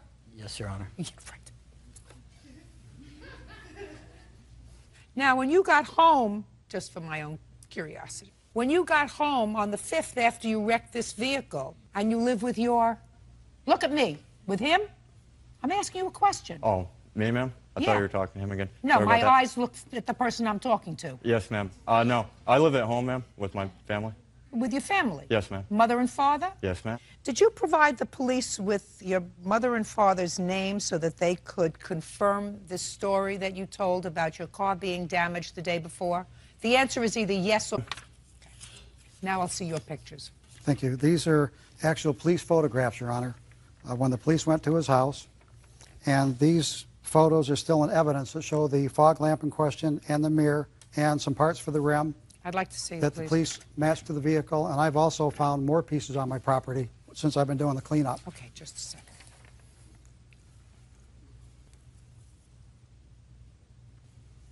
So the mirror that was found, which is primarily what I'm looking at, the paint is the same color as his car. Yes, Your Honor. Well, let's see what else we have. So we have And right front tire, side view mirror, the same color as the side view mirror would have been from his car. Yes, Your Honor. All found on your property. Yes, Your Honor. What kind of work do you do now, Mr. Schnell? I'm unemployed, ma'am, How long have you been unemployed? since end of November. Why? Unemployment pays better than Walmart. So your parents just let you sort of hang around after you... When did you come out of the service? My EAS was November 26th. Of '06? Yes, ma'am. So you stayed home December, January, February. At this point, it's time for you to get into gear, right? Oh, yes, ma'am. First, you pay him the money that you owe him, $4,600. Judgment for the plaintiff, that's all. 23-year-old Andrew Geraldson says his former friend, Brett Spielman, slashed 3 of his tires. Andrew claims his mother witnessed the incident. Ms. Powers, this is your son? Yes. According to your complaint, your son and the defendant had been friends. Correct. They were out together one evening. There was a falling out. Later that evening, according to you, the defendant slashed 3 of the tires on your car. Correct. You want him to be responsible for replacing them. Mr. Spielman says he didn't do it. What's your first name? Andrew, How old are you, Andrew? 23. How long do you know Mr. Spielman? I've known Mr. Spielman since about the 7th grade. On what night were you out together, the night that the tires were slashed? I believe it was a Friday night. I don't remember the exact Remember the date. night? 29th, I think. 29th of? December. Where had you been? We were on our way to Randy White's brother-in-law's boss's house. You were driving? Yes, I was driving. What happened in the car? An argument started because Brett Spielman wanted to get some marijuana and everybody else in the car was against that. And Where did he want to go to get the marijuana? To his dealer's house. And did you know where that was? No, I did not. Did he tell you where it was? No, he did not. Was it on the way? I hadn't even agreed to it, so he didn't get to the point of telling me where it was Well, at. tell me exactly what he said. He said, I want to go get some pot. Can you take me? And I said, no, and nobody else in this car wants to do that. Can you please stop with that altogether? How many other people were in the car? 2, besides me and Brett. And who are they? Randy White and Brandon, his brother-in-law, which I do not know his last name. So what happened? So I said no, and he started ranting and raving and basically turned it into an argument with Randy White, and they were going back and forth, and I didn't want to hear it anymore, so I said, please stop, because they didn't get along anyway. So it basically had turned into an argument with them, and I said... Where was he sitting, in the front or the back? He was sitting in the front seat, beside me. Okay, go ahead. And then we had arrived to Randy's boss's house. We had both got out of the car while Randy and his brother-in-law went upstairs. We were downstairs smoking a cigarette, and it was going to take a turn to get violent. violent because he was saying threats and all this. Against whom? Against me. Why was he threatening you? I thought he was having an argument with Randy. The argument was with Randy, but I took involvement in it because Randy was a lot smaller than him, and I didn't want it to go there, so I stepped up in Randy's place, and then And basically... what did you say to him? I said, you need to stop all this right now or I'm going to make you walk home. And he said, you're not going to make me walk home, this and that. Had he been drinking? Have I been drinking? Had he been drinking? No, I do not think he had been drinking. It was just nasty? Yeah, he was just nasty with me. Okay, keep going. And then Randy and his brother-in-law had come back down, and we all got in the car, and I said, I'm going to make him walk home because he's just being too defiant for any of us to deal with. What did he say when you told him he was going to walk home? He got even worse, but... Well, tell me what he said, Mr. Peck. He was using a lot of cuss words, a lot of profanity, a lot of I'm going to everybody in that car, and just threats. And that was on the 29th of December. Yes. What time? I would say it was about 8 p.m. Okay. Now let's fast forward a little bit, Ms. Powers. Tell me about the incident involving your tires. When did that take place? December 30th. What time? I would say around shortly before 10, but not exactly. I don't know. So tell me what happened. Okay. It was a very, very stormy night. The wind was blowing and howling, and it was raining a lot. And the dog was circling the front door. And she was like yipping and barking, and she doesn't usually have that kind of behavior at all unless someone's at the door. But I opened the door and nobody was there. She kept doing it. So I opened the door again, and Mr. Spielman was standing on the other side of the car. My driveway comes up where the car is parked directly outside my front door, so I can clearly see it. And I said, what are you doing? Because it's kind of late to be coming over. And I thought he was coming to see my son, and just looked at me and took off. Didn't say anything to you. Okay, keep going. The next day I got up to go to work, and I, of course, didn't see the first tire because it was fine. Walked around the car and saw 1, 2, 3 tires flat. And so I called someone to come and take me to get new tires and called into work. Okay, when did you see Andrew? I saw him later that day. Do you remember that day, Andrew? Not too clearly. I remember her saying that 3 of my tires were slashed. Do you have any idea who would do it? And I said, I most certainly have an idea of who did it. Well, I also... Shut up! Okay. Don't speak. You said, I most certainly have an idea who did it. Yes, regarding the incident. And so you told your mother about the incident? Yes. And what did your mother say to you? And then she said, I seen Brett in our driveway. I was thinking he would come up to give you, because at the time she didn't think I was enemies with Brett. And I said, well, that's who did it. Okay. So when you said to her, I certainly do, and then she said to you, I saw Brett in the driveway. And then we knew right there who it was. Okay, good. I just didn't think Brett would have done anything like that to me. Okay. Go ahead, Mr. Spielman. Now I'm listening to you. The statement's completely false. Listen to me. Let's get to the car on the 29th of December. Okay, cool. We were in the car. Look at me. Don't look over there. You're in the car. We are in the car. We do have a conflicting argument about something. Okay, marijuana. I do what I do when my time away from you. Let's go slowly. You're in the car and you have an argument. You have an argument about what? I really cannot even remember. Honestly, don't remember. You just told me it was about marijuana. If it was about marijuana, I'm saying I'm not denying that, because I do smoke marijuana on my pastime from time to time. So that if Andrew says that the argument was about stopping to buy marijuana, that would be accurate. It could have been, but it couldn't have been. Well, if you don't remember, sir, then I have to credit Andrew's account of the evening of the 29th, because that would seem to be something that you would remember. Where do you live?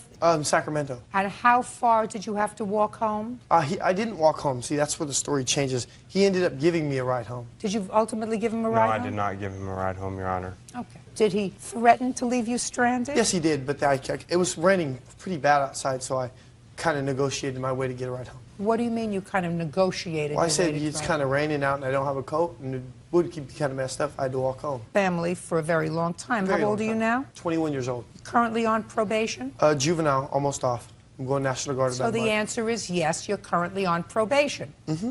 How long have you been on probation? Since I was like 17. Keep going. Okay. Are we still on the 29th, or are we going the 30th? No, we're past the 29th. I credit Mr. Geraldson's account of what happened on the 29th, sir. I believe he told me the truth. I believe you had an argument starting with Randy, ending up with Andrew about your desire to stop at the person who supplies you with marijuana, to get some marijuana, and they didn't want to do it. Though. I'm speaking. And they didn't want to do it, and you became aggressive, and that's what the argument was about. So since you don't remember something that I probably would remember, but something that clearly you don't remember. It was a year ago. Well, I would remember, sir, a falling out that I had with a child. He wasn't a very good friend. He always Why don't you bickers. let me finish my statement, sir? Listen to the statement that I'm going to say to you. If you tell the truth, you don't have to have a good memory. Do you know what that means, Mr. Spielman? Honestly, I do. Tell me what it means. It means if I know what happened, I don't have to remember. Look for the answer. Right. That's what it means. So you're telling me it was over a year ago? Over a year ago. I'm speaking. And therefore you can't quite remember everything that happened that evening. Is that right? Yes, that's right. So if you don't remember what happened on the evening of the 29th, which clearly, you're in a car with people, there's a big argument, it's raining very badly, you have to negotiate your way back to the car in order to get a ride home. These are all little smatterings of things that you remember, right? Little smatterings of things that you remember. Yeah. You don't remember all of it, but you remember little pieces of it. Most of it. You remember most of it. So the argument was about marijuana. Yes, it was. I feel Perfect. so. Now that your memory has been refreshed, why don't you tell me about the 30th? The 30th? Look at me. The 30th? Well, my mom can vouch that I was with her. I don't ask your mom to vouch for anything, sir. I'm Okay. asking you. On the 30th, I was at my residence from 6 o'clock in the night, and I fell asleep on my couch with my entire family with a movie night. The night before New Year's Eve, my mom volunteers at a local social club she's involved in on New Year's Eve, so we always are together on most holidays and that night usually. Well, just a minute. I don't understand something. Does your mother volunteer her time? I'm speaking! Well, you are. Does your mother volunteer her time at a social club, sir, so that she's not home on the 30th, so the rest of your family gets together? Is that what you're just telling me? No, the night before, we all stay together because we're going to be separated on New Year's Eve. So is what you're telling me, sir, that you were together with your mother and the rest of your family? Yes, I am. And if I were to ask you, you would tell me that your son was home with you? Yes, ma'am. That would be unfortunate. That would be unfortunate. I'm sorry. I have a couple of questions for you. What does he do for a living? He's going to the National Guard. He's been working. So the answer is he doesn't do anything. He's not working currently, no. And he's not going to school? No. And how long have you permitted that circumstance? He's only not worked a few months. He's going... A few months is a very long time, filled in on probation. What did he do before a couple of months ago? Who did he work for? A company called Prologics. What kind of work did he do? Warehouse work. And why did he leave that job? They merged with another company and downsized. So he got fired? Laid off. How many children? Did I ask you a question? No, you didn't, but it's just making me sound worse than I am, you know? Be fair, too. I don't mind being fair, sir, when people tell me the truth. I'm honestly telling you the truth. Oh, no, you're not. The sweat on your brow tells me you're not. I'm on TV. Did you see sweat there? Look. You see sweat there? No. There. Look at your mother. Is she sweating? You know why she's not sweating? Because I didn't ask her what happened on the 30th. That's why she's not sweating. If I asked her what happened on the 30th, I guarantee you she'd be, when I got finished with her, she'd be sweating. How much were the tires? Our tires were popped, too. I'm not asking you a question. I have the invoice here. Can I see it, please? Excuse me, Judge. Yes. May I submit my receipt for towing? Absolutely. I'd like to see it, please.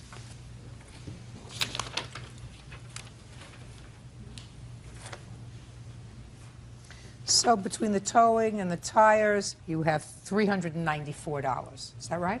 Roughly, yes. Judgment for the plaintiff in the amount of $394. That's all. Parties are excused. You may step out. Thank you. You're lucky your probation wasn't violated.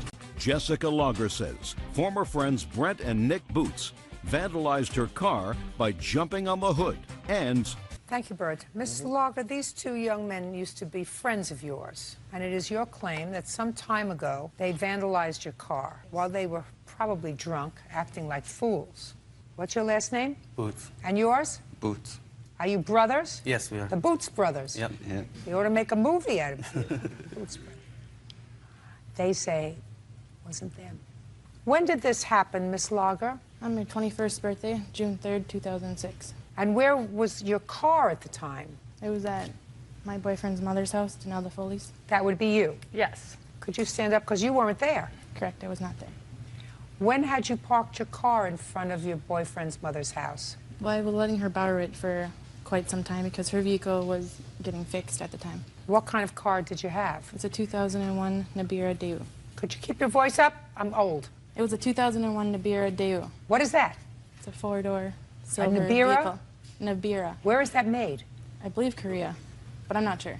I never heard of it. I'm so pleased that you didn't. I'm sure it's a lovely car. It was a lovely car. Ms. Foley, do you remember June 3rd, 2006? Yes. I knew you were home on June 3rd, Yes. 2006. Which one of the Boots boys is going to speak? I will. And what is your first name? Brent. And yours? My name's Nick. No, I think I want Nick to speak.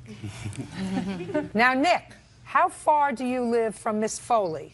Only like 2 blocks. You have any reason to be near Miss Foley's house? I'm best friends with their kid. Keep your voice up, Nick. I'm best friends with their son, What's her son's name? Bart. Is that person here today? Nah, he's not.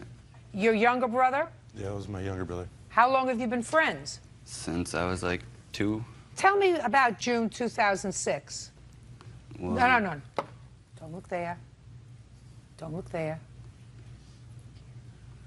Well, we were at her house and... Sorry. We were at her house, like, having a party or whatever, chilling. Just a get-together, I could How many say. people were there? Just like 4 of us. Which 4? The 2 Boots boys? Her. And then my girlfriend was there, and then her son was there. There were 5 of you there. That would be 5. Let's count Or them. other than me. Nick, you want to count them? That would be 5 altogether, right? And when had you started chilling? I'm not sure what time it was. Around 9 or so, I'd say. 8 or 9. And then what happened, Nick? We were just drinking and whatnot, and then we left. Drinking. What were you drinking? Vodka, Where did you get the vodka from? I believe. No! Don't speak unless I speak to you. I want Nick. Don't speak. Where did you get the vodka from? I believe it was from her, because it was From her who? 21st birthday. Jessica. Was she home? No. Well, where did you get the vodka from? We met up with them earlier on that day. And she gave you a bottle of vodka? Well, she purchased it for us. We gave her the money. So you gave Miss Lager the cash, and she went into a liquor store and purchased how much vodka? A liter. A liter. That's a big bottle, isn't it? Yeah, that's pretty big. And what were you mixing the liter with? We were just taking shots and drinking pop. Shots and pop. Shots and pop, yes. And then what happened? Nothing. We all had fun, and then once the night was over, we all went home. And didn't see Miss Lager's car? No. Miss Lager, did you purchase vodka for them? No, I did not. No, I do not purchase vodka for underage minors. Why do you think furry? To make it look good for themselves. Nah. They could have just said, they found it. So I believe that you purchased it for them. It was my 21st birthday. Why would I purchase alcohol for them? I have no idea, because they were with your boyfriend's little brother. I wasn't even near them all day. I was with my mother all day. Okay. Miss Foley, tell me what you saw on June 3rd with regard to the Boots boys and Miss Lager's car. I was at home. My son Bartley came up late that night and said, Mother, Brent and Nick are out kicking in Jesse's car. You need to come out and make him stop. So I went down, I looked out the landing. Brent was on the hood of the car, the roof of the car. Brent, why couldn't you let Nick go on the hood of the car? So I went down 2 more flights of stairs. By the time I got out there, Brent was off of the car, standing by the passenger mirror. Nick was standing in front of the car trying to kick the headlight. And he had stated to me that he had kicked the headlight and it didn't break. And Brent said he kicked the mirror off, but it didn't come off all the way. And I asked him why they were doing that, and they were mad at Jessica, I guess, at the time. So why were you mad at Jessica? We were mad at Jessica, but... Well, tell me why you were mad at her. I just want to know why you were mad at her. Stole a digital camera from my ex-girlfriend out of our house. Oh, then I don't believe that she bought you alcohol. There you go. See what happened? If you were mad at her, why would you give her money to buy you alcohol on the same day? She was always around anyways. Oh. Because I used to be best friends with him over there, her boyfriend. We all hung out every day. Now, she's the mother of your really good friend, right? Yes. So you know her for a long time. Most of my You life. go to her house? Put your hand down. You go to her house? Every day, practically. She sometimes gives you a sandwich? You know? I eat over there occasionally, I could say. So you think there's any reason why she would lie about you? No, I wouldn't see a reason why she would. Why would she lie about her son's best friend, who she sees every day of his life, who she's very good to? Why would she lie about him? I don't know. Do you understand my problem here, Nick? Yes, I do. You know where I'm coming from? Sort of, yeah. Are you twins? No. Who's older? I'm older. What about your older brother here? Did he ever go over to Miss Foley's house? Yep. Eat at her house? We didn't really know much people in the area, so we were there all the time. And Miss Foley was always nice to you? Most of the time, yes. Can you think of any reason why she would tell such a horrendous lie about you vandalizing a car that she was driving? Huh? Maybe because Jessica's gonna give her some money for it or something. No. Then you would have to say that she's a liar and a thief. She is. Miss Foley? Oh, not Miss Foley, but Jessica. I'm talking about Miss Foley. No, she's not. Miss Foley is the one who identified you, not Miss Lager. You want to look at Miss Foley and tell her she's a liar? On this Nick! minute, yes. You want to look at Miss Foley and tell her she's a liar? You followed your brother. Yeah. No, say this. Miss Foley, you're a liar. I wish she wouldn't lie. That's what. Uh-huh. Evidently, you were a better friend than your older brother, because you couldn't say it.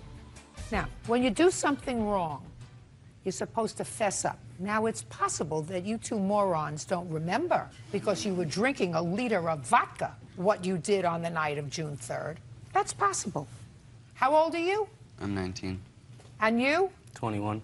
Can I see an estimate on fixing your car and the photographs, please?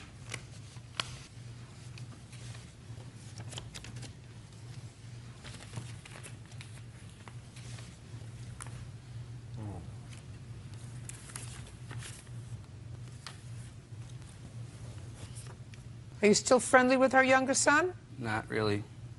Was he also involved? Well, you don't know. Was your youngest son involved in this? He didn't. Nope. Was he? Just a second. No, he did not do anything to the car. Did you want to say something? I was gonna say I thought you were talking about him, but I am friends with her youngest son, yes. No, I asked if her youngest son did anything to this car. No, he wasn't there. He was upstairs the whole time. Thank you. Thank you. Thank you. Did you hear what he said? He said, no, he wasn't there. He was upstairs all the time. You just let him go and go and go, and after a while, they just, you know. They'll sign off. They just sign off on it, right? It was in an accident. Yeah, her car was in an accident before that, and it was all dented, and she was trying to say that we did all that when it couldn't How much possibly. did you do? I didn't do nothing. Well, yes, you did. No, I didn't. Yes, you did. Now, if you said to me, listen, we got a little drunk, and we acted stupid around the car, but a lot of this damage was done before. This stuff I'll talk happens to you. all the time in our area. What, that you jump on the hood of a car? No. Landlord. I asked you a question. Your brother couldn't say it. If Miss Foley identified you two boys who were lifelong friends of one of her children, there would have to be a reason. Because when people identify someone who's caused damage to their property, they want the right people punished. They don't want the wrong people punished. They want the right people to pay for the damage. Now, if she had some axe to grind with you, I could understand it. But you've given me no motive for her to lie about it. She wasn't even there. This is completely false and erroneous. And Yeah. No, you're erroneous. no. You're erroneous and irrelevant. Erroneous and And the irrelevant. car's not even worth that much to begin with. You're absolutely right. How much did you pay for the car? Around $7,000. Okay, well, I'm not going to give you $11,000 to fix it. No, I don't. No. You could go buy yourself a new car. Car can't even drive down the road straight. You let go of the wheel and you'll be in Listen, the you ditch. couldn't walk straight. That's not up to you, young man. That's not up to you. When you damage somebody's property, you take it as you take it. That's it. And when you act like a fool, that's why they don't let people drink until they're 21 years old, because even 21-year-olds are morons. 20-year-olds and 19-year-olds are double morons. They shouldn't even be allowed out of the house after 9 o'clock at night. Judgment for the plaintiff in the amount of $3,500. Thank you, that's all. Thank you. Parties are excused. You may step out. Kenneth Kip Panett claims former friend Stacy Schwartz took his car without permission and damaged it. Kenneth says Stacy not only ruined the transmission and clutch, but she also popped one of his tires. Mr. Panett, you were at a party with the defendant. I assume she was a friend of yours, and it is your claim that she took your car without permission and wrecked it. She didn't wreck it. She hit a curb and blew out a tire, and the transmission went out. And Ms. Schwartz says that she had an unfortunate accident and that she might clearly be responsible for replacing a tire, but certainly not the transmission, since she had your permission and this accident was clearly not her fault. Well, she did not have my permission. Good. So let's go back. When was this party that you had? A couple of months ago, it was a Friday night. It was at my house, and Listen, Mr. Panett, how old are you, sir? 23. What do you do for a living? I am a market analyst. Ever been to court before, sir? No, except for traffic tickets and... Well, that's court. So, if you're a plaintiff and you have a claim, first thing you figure out is what date. Yes, Your Honor. Because the questions get harder after that, Mr. Panett. So, a couple of months ago on a Friday night isn't a date. I believe the date was December 14th, Your Honor. That's a date. Now, it was on December 14th, 2006. Where were you? At my house. Who else was there?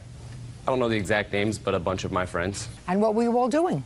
Drinking, watching TV, listening to music. Great. Having a good time. Being responsible. Yes. What happened next? Well, I didn't keep track of everybody around that night. I went to bed maybe around 1 or 2, and the next morning, Stacy called me and said that my car was broken down. I said, you know, how could that be? It should be in front of my house. And she said she was in Sunrise, which is about 20 miles away. Where do you live? Downtown Sacramento. Go ahead. She said it was broken down. She explained to me that she had taken my car the night before and that it had broken down the night before and that she had spent the night and was calling me in the morning. And I was... Spent the night where? At one of her friend's house, I assume. Okay. And I explained to her that she had better get my car back to me. What kind of car do you have? It's a Nissan Sentra. Year? 1997. And she said she would. We exchanged words. I was a little upset, and then I fell back asleep. I didn't get my car back until the next day. She had it towed back to my house. At first, she hadn't even told me that a tire had blown out. I did see that for myself when it came to my house. Then she explained that to me.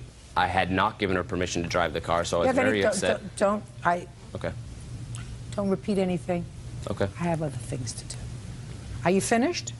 She had told me that she would pay for all damages. She was very apologetic at first, and I had it diagnosed, and she refused to pay it. She says she's not responsible for that. You had it diagnosed. What was the bill? It was $1,500, not $1,593.83. I'd originally said $1,600. It's I'd rounded when I looked at the receipt. It's actually $6.17 less than that.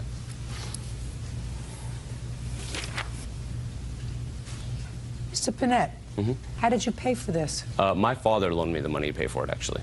Did you pay for it in check or cash, sir? I believe my father used his credit card to pay for it, and I had to pay my father back. What's your father's name? John Panett. His phone number? It's in my cell phone. I'm sorry. Or would you please get his cell phone so that we can get the father's number, please? Thank you. And he's going to verify that he paid this bill, sir? Yes, when I he call would. him on the phone? Good. We're going to do that. Okay. In a minute. Okay. Now, I'll hear you, Miss Swartz. On December 14th, I was hanging out at Kip's house, and I asked him if I could borrow his car to go over to Jessica's house. Where does Jessica live? A few blocks from his house. And he said? He said yes. He let me borrow it. Good. So you understand, Miss Swartz, That's a different place than she was. Excuse me, Your Honor. You do understand, madam, that you did have limited authority to take his car to go to Jessica's house, which is a few blocks away. You understand that? Yes. Yeah. Now tell me what happened. I drove over to Jessica's house and told her that I was using Kip's car. And she called me at 5 o'clock in the morning and woke me up. At Jessica's house? Yes. And told me she was drunk and stranded in Sunrise. So I didn't even think to call Kip and ask permission because he let me borrow his car. He knew I wasn't... No, my dear. He knew I wasn't going to bring it back until the morning. So I... Darling! Yes. You get it now? You look as if you're smart enough to get where I'm going. Yes, ma'am. You went to pick up your friend in Sunrise. And how far is Sunrise from Jessica's house? Approximately 20 miles. 20? Miles. Miles, not blocks, miles. And it was coming back with her, this drunken friend of yours, that you had the accident. Yes. Now tell me about the accident. I was just driving and I was coasting, so I was in neutral. And then I tried to put it into gear and it would not go into gear. And I went to park immediately and I hit the curb and popped the tire. That was probably about 5:30, 6 o'clock. You must have hit the curb very hard. Well, yes, it was hard enough to pop the tire. and I immediately changed the tire. And since it was about 5:30 in the morning, my friend that I picked up just walked to her house because we were about a block away, and I slept in the car and called Kip about 9 o'clock in the morning to tell him that I was going to get his car towed back to him. Let us assume that I believe you, that Mr. Panett said that you could borrow his car to go to Jessica's house, which is a few blocks away, to stay over. When you exceeded his permission by going 20 miles away the next day, you no longer had his permission. Do you understand that? But he knew I was going to have it till the morning. Don't tell me what he knew. He gave you permission, according to you, to drive it a few blocks. A few blocks is not 20 miles. I have my witness here that saw him give me permission. I just said, don't you have your listening ears on? I said, if I believe you, he gave you permission to take it a few blocks away. Once you took it 20 miles away, you no longer had permission. Your Honor, he lets me borrow the car all the time. That's not true. Just a second. Where do you think you are? Right here. Where is here? In this witness chair. And until you stand up there, what are you supposed to do? Listen to you. Right. Once you exceeded the scope of the permission, you no longer had permission. That's the law. Do you understand it? Yes. So all I have to do is deal with the issue of damages. And for that, you're going to give me John's cell phone. Yes, ma'am. Just let me power it up. Power it up. John Panett, this is Judge Judy Scheindlin. How are you? I'm very well, thank you. Do you have a moment for just a couple of quick questions for me? I'm here, as you know, trying a case involving your son and this young woman who took his car without permission. Are you familiar with that? Okay. Did he ever ask you for any money to help him repair this car? When was that? 3 months ago. Do you remember how much it cost you, sir? Approximately. And did you use your credit card? Did he pay you back that money? I know, I have children. Did he tell you how it happened? That he needed a new transmission? Was he driving the car? Okay. Very good. And you used a credit card? Okay, great. Thank you very much, sir. I appreciate you taking the time. Bye-bye now.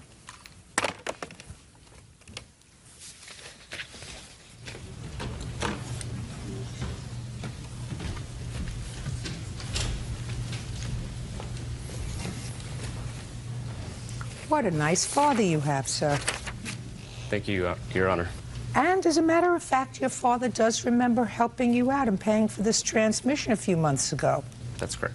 Do you know what he doesn't remember? What? He doesn't remember you paying him back. Well, I owe him money pretty much all the time, and I am always paying him. So I'm in the process that he of doesn't paying him. remember. I mean, he does remember laying this money out for you, but he doesn't remember the fact that you paid him. I have not fully paid him back, Your Honor. I apologize. Well, how much have you paid him, sir? Well, I owe him a total of quite a bit more than that. So I guess if you got down to that bill, I haven't paid him any because I'm paying him for things that I owe him. Well, you have no objection to making the check payable to your father, do you? No, not at all. Good. Judgment for the plaintiff in the amount of $1,593.83 to be made payable to John Panett. Thank you very much. That's all. Claudia Blanco says ex-boyfriend Rene Trujillo owes for illegally repossessing her car. Rene is countersuing, claiming Claudia's negligence ruined his credit. Ms. Blanco, Mr. Trujillo was your boyfriend. Yes. Your complaint alleges that he co-signed for a car for you. Yes. The car was titled in his name? And mine. But he was on the loan? Yes. You couldn't get credit? Both of us were on the loan. But you couldn't get credit yourself? Yes. You broke up. And the agreement, when he agreed to co-sign for you, from what I understand, was as follows. He would co-sign for you, and you would make regular payments on the car, timely, that you would maintain insurance on the car, that you would pay for his cell phone, maintain his cell phone. Anything else, sir? Medical insurance. and keep him on your medical insurance, pay for his medical insurance. Yes. That was in exchange for him obligating himself on the car loan. You broke up. According to Mr. Trujillo, you were late in many of your car payments, which damaged his credit. Yes. In addition, although he doesn't say it, you do, you canceled his cell phone and canceled his medical insurance. In January of '07, yes. This year. Whatever. You canceled his medical insurance. There was no time limit on this contract. It wasn't really an agreement that I was going to pay his cell phone insurance. It was more of a blackmail, and I have emails to prove that. What do you mean? Just a sec. I'll see you in a second. But it's my understanding, even from you, in your complaint, that we came to an agreement, this is what you swore to, that he would co-sign my car for me, and I would pay for his cell phone plan along with adding him to my medical insurance. That's what you say. Yes. So you canceled his cell phone and you canceled his medical insurance. You fell behind in your car payments, and he repossessed the car and turned it back in. Is that what you did with it, or are you driving it? I currently have the car. You currently have the car, and Yes. you've made up the car payments. Right, I write it up to date. You want all the money that you put into the car. Not necessarily all the money, the down payment that I put into and the payments, some of the payments that I did, and for insurance and the cell phone bill that I did remove them from it, but it wasn't really an agreement. And I have emails that show that it was more of, if I take them off, that the car deal would be done and deal with. Well, that's true. You know, I don't understand, Ms. Blanco. If you made that agreement with him when he co-signed for the car for you, which is what you say in your complaint, and you subsequently break up. So you get the dates. When did you break up? In September of '06. And when was the car purchased? July 22nd of '06. And when did you take him off the cell phone? The cell phone, I took him off in this February of '07. And when did you cut him off of your health insurance? They didn't cancel that until August 31st of this year, after he took the vehicle and everything. When did you cancel him from the health insurance? Not when they took him off. When did you cancel him? When I told him June of this year. June? Of '07. And he repossessed the car? June 10th. Which he lied about repoing the car. He did not tell me anything. He doesn't have to tell you anything. How many times were you late on car payments? 4 times. But it was, I have proof from VW that I called them, everything, we stayed in touch. I don't care whether you stayed in touch. What does that mean, Ms. Blanco, that you stayed in touch? Because they cut my hours from work. It was very unexpected. On March 10th, we had a meeting and they told us, hey, we're cutting hours by Monday. I went from working 40-plus hours to 32 hours. There was no way I could come up with the money. I was trying my hardest to get a second job, and Renee knew about this. He knew that I was trying to get a second job. I kept in touch with him. I only paid $110 this time. Ms. We're going to do it. Blanco, you have to be a grown-up, sweetheart. I was Listen now. to me. You can't visit your problems on him. The fact that you were working with Volkswagen and they don't want your old car back, they want to work with you as long as they're going to get their money, right? That's one thing. That doesn't mean it's not reported to his credit as the co-signer. that. The fact that you lost hours impacted on him. He You knew understand that. I understand That's his that. complaint, because he has a counterclaim. He says you ruined his credit because for 4 times, and I don't care if it was 4 times or 3 times or 2 times, if you don't make your car payment on time, the people who were responsible on that loan are going to be penalized. That was him. He has an absolute right to repossess the car for that alone. In addition to the fact that you had a contract with him, a verbal contract, he would obligate himself on the car if you would maintain him on his cell phone and your insurance. Well, after a while, you're not his girlfriend anymore. You say, I'm going to cancel that cell phone. I don't want to pay for a cell phone where he's calling other people, and I don't want to pay for his health insurance anymore. I'm canceling it. It wasn't out of a malicious act to Doesn't have to be remove him. It doesn't have to be malicious. That was your contract with him. But it wasn't a contract. Yes, it was. That's what you say. You I said have it emails was an from him. agreement. We came to an agreement that he would co-sign my car for me and I would pay for his cell phone along with adding him to my health insurance. You want me to see what you signed? I know. I circled that agreement part. It wasn't.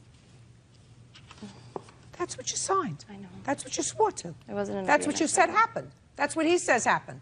You It may not wasn't want to it's- revisit that now. Your Honor, there's an email here that shows the only reason I kept that I want to look going at the email. was because she of doesn't this. understand that the email is going to support exactly what I said.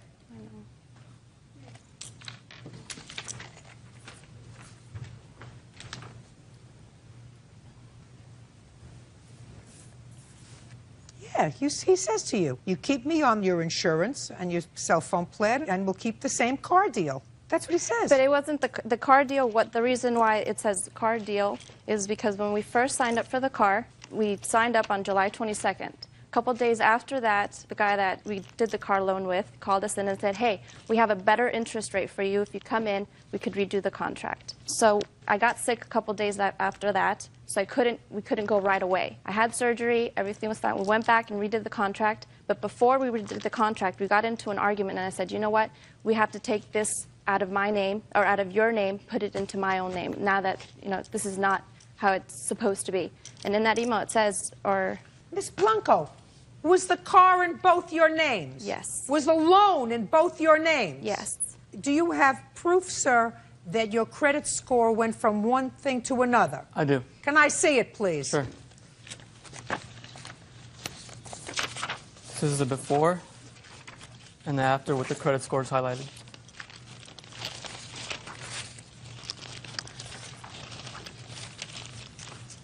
I have the proof of, or not proof, but when we first co-signed the car, they did a credit check on us, and I have the credit score that they gave us on his and Not mine. us, him. And mine. Both of ours. Just his. Oh, you want What his? was his? His was 776. Now it's 630. Now it's 630, based upon your 4 late payments. Now, was this a new car? Yes. You know, when you walk out of the showroom, the car is diminished by 20%? Yes. So he had to take over a car that was now worth 20% less because you ruined his credit, in addition to cutting off his cell phone and insurance. Forget that. So you don't get anything for that, Ms. Blanco? Nothing. This You should have is not, kept it wasn't an agreement. I know that says in its agreement, but when we were signing it upstairs, I circled it and said it wasn't really an agreement. Whether it was or it was not, you cannot ruin the co-signatory's credit rating because you had a problem with your job. That's not his problem. He knew that, and we were trying. We both wanted to make payments on it, but they didn't take credit card. And I tried my hardest to get a second job. Crying. Did you buy a new car? No, I have not. Why not? I'm saving up for it. Good. That's what you should have done. Payments. That's what you should have done. And that's what we wanted to do, and I wanted to do, and I have proof that I tried my hardest to get my car to pass smog so that I didn't have to get a new car. Chucky was also there as when I was searching for a new car.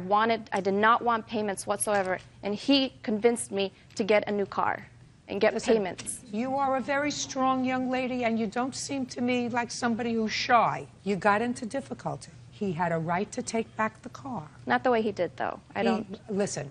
I was at work, Your Honor. I'm not saying he was Prince Charming. He had a right to take back the car. But I was at work, Your Honor, when he came, and I had lunch with my boss, and he just took the car. He did not warn me. After lying about having the spare key. I'm not the moral police, Ms. Blanco. I'm here to decide a legal issue. The legal issue is, did he have the right to take the car? Absolutely. Did he have the right to sell the car? Absolutely. Does he have the right to keep the car and make the payments? Absolutely. That is his prerogative because you ruined his credit. You have no right to do that. You have to be a big grown-up girl and not say, because I lost my job, I had surgery, I had other things that happened to me, and I this and I have that. It's not my fault. He took the car the way I was having lunch with my boss. He didn't give me notice. You breached the contract to make the payments in a timely manner. May not have been of your own volition. It may have been because, I don't know, the sky was falling and henny penny and whatever other reason it was, but that can't impact on him. He's not your boyfriend anymore. He's not your boyfriend. He's not your father. He's not your brother. He has no moral obligation to you whatsoever. Now, you're driving the car, sir? No, it's currently garaged at my mother's house. Why? Because I have nowhere to put it at. I go to San Francisco State, and I have no Well, garage who's going to drive the car? My mom's driving it right now. Oh, your mom's driving it. Good. So you have a nice car, right? Right. Good. So what are you complaining about?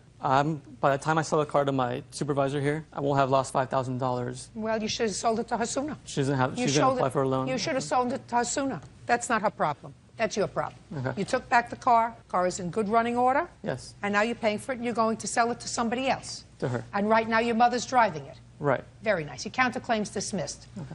So is your claim. You're not entitled to any money back. That's all. Thank you. Thank you. David and Janelle Rennie claim Janelle's son, Keith Harvey, owes for car payments, insurance payments, parking tickets, and a loan for rent. Mrs. Rennie, this is your son and your stepson, sir. Is that correct? Yes, ma'am. And Mr. Rennie, it is your claim that Mr. Harvey owes you and your wife money for a series of loans that you made to him. And in addition, he owes you money for taking care of his 11-year-old son, who he left with you when he moved out. Yes, ma'am. Mr. Harvey says that you volunteered to take care of his son. and that this money that both you and his mother gave him were gifts.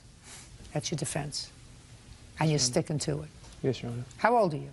32. How many children do you have? 3. How many live with you? 2. How old are they? 5 and 3 months. Is the mother of the 2 children also living with you?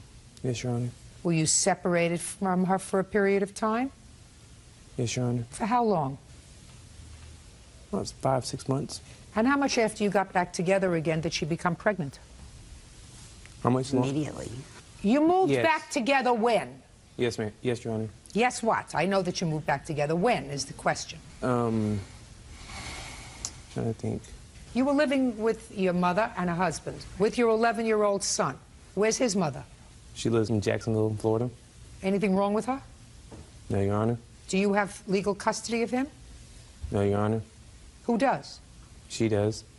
Well, why was he living with you? These are not hard questions, sir. You should be able to give me a quick answer. She's a deadbeat mother. Well, deadbeat mother means she doesn't pay any support. That's She doesn't different. pay any support. If she has legal custody, she's supposed to have him with her. Yes, Your Honor. But he wasn't with his mother, he was with you. My question was why?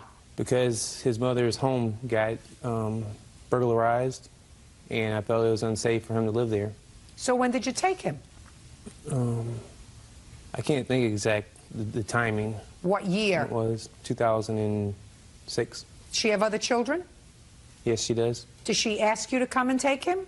Well, I thought it was best in his interest. I didn't ask you what you felt. I asked if his mother, who was his custodian, asked you to come and take him. Is that Yes, right? she did. Yes, ma'am. Okay. I mean, I don't know if he's not thinking right. She demanded someone come get him. In what month in 2006 did... It was actually 2005. It was September. And he came and brought his son to you? In the beginning, his son lived with my daughter, his sister, and then in January 2006, he brought him into the home with us because my daughter can no longer take care of him. Is he a problem? He isn't with us, but he's very argumentative, and I think it's just the way he's been, you know, from going back and forth. And his mother is not a very good mother. She never gave him a lot of attention and stuff, so he can be difficult. Well, when you have 2 non-parents, it's hard to grow up yourself. That's exactly right. I'm just curious, Mr. Harvey. Well, you don't know dates. Your mother will tell me. When did he move out of your house? He actually physically moved out of our house in February '06. Leaving his son with you? Yes, ma'am. Is he still there? He's still there. How's he doing? He's doing great. Why don't you just keep him there? I think that's what we're going to do. Have you gone to court for custody? Yes, ma'am. We have temporary guardianship and custody right now until the juvenile district makes it permanent. And that can be any time now. Who pays support for him? No one at this time. Not him? His father was paying support up until July of '06, which automatically comes out of his paycheck and goes through the court system, and the mother was receiving it, and she was keeping it. She was not giving it to us for the child. I have an appointment through child support recovery. We've already did one appointment. They're going in front of the judge, actually, to You get are? child. Yes, ma'am. Okay, so you should get that money retroactively. Yes, ma'am. Okay, fine. It So will I be don't have to paid. deal with that. Look at how this is nice. It's going to be coming out of his pay retroactively to the day he stopped paying child support. Yes, ma'am. Oh, perfect. So now we can move on to the other loans. Now, tell me about the other money, Mr. Rennie. Good morning, ma'am. We financed a vehicle for him. When he went to jail in 2004... What did he go to jail for? Domestic violence charge. Against whom? The girlfriend he's living with currently. The vehicle was refinanced at that time. The payments went on. He was making the payments. The June payment was not made. The June payment came out of my son's 13-year-old savings account because our bank takes it from where there's money. July's payment, he made half of. And he came to us in July and said, I'm going to be getting my own place in August. So we said, you know, contingent, you were supposed to come take your son in August to come live with you. School starts and he can be in the house and all that good stuff. August came, and I went to bring him there, and he refused him. He told his son, I can't take you, I can't afford you right now, so rather than make a stink, we just That's what you told your son? I didn't refuse him. I told them that the timing wasn't right at the time, and as soon as I get on my feet, he'll be living with me. I was just trying to get ahead, Your Honor. You don't get ahead by making another baby. You got enough babies. You had enough babies before you had this one. How many car payments did you make for him? We made June's, the other half of July's, and August and September. What arrangements did you make with him to repay you? He'd been paying it all up until that point. I understand that, sir. But once you pay, unless you have a contract with him to repay you, that's a gift. What about the car payments, sir? Why didn't you make the car payments? Too busy making a baby? No, Your Honor. Well, what were you busy doing, sir, instead of making your car payments? You were using the car, weren't you? I've given my mom tax money out of my taxes, which I think should clear up that debt. When? It was in a period of 2 years. When, I said? In 2004, 2005. Listen to me. Money out of your taxes 3 years ago, I'm not interested in. I'm interested in car payments that they made for you in 2006, sir. Yes, Your Honor. Why didn't you make your own car payments? I got behind on it. What were you doing with the money? What was your girlfriend doing? Nothing. Okay. What else, Mr. Rennie? Car insurance from February to August of '06 was not paid, in total about $600. Well, why did you pay for the insurance? Why didn't you just cancel the insurance, put a boot on the car? The insurance was on our policy, and we were just trying to help him. I understand that, but he didn't pay it. So why didn't you just go repossess the car? We figured having a car was necessary to have a job to take care of the children. We tried to help every step of the way. I understand that. That's a gift, not a loan. Well, we had to improve his policy on the car because he's a courier. So we had to add extra stuff. So he came to us. And said what? And said, Mom, David, I need you to add these extra coverages so that I'm covered under my job, and I will pay the insurance. But he didn't. But he didn't. So why did you continue to pay it? Well, we canceled that in August. In August. Good. So for July and August, we added more coverage. Okay, and how much was the additional coverage for July and August? It was an extra $40 a month. What else? In September of '06, my wife received a call from the police department. The vehicle was downtown. Shh. You had the discussion with the police? Yes, ma'am. As a result of that discussion, what did you do? His girlfriend was driving the truck. She had gotten numerous amount of parking tickets, which we didn't know, and they had put a boot on the automobile. Sounds perfect to me. So I had to meet the police officers downtown to keep the car from being towed into the lot and having to pay extra storage fees and stuff. Had to pay the tickets and got the truck released back to us. So where's the truck now? We have it. Perfect. So you have it. You have another car? Yes, Your Honor. From where did you get another car? Honda? When? 3 months ago. Where'd you get the money from? Why are you looking at me like I'm speaking some sort of foreign tongue?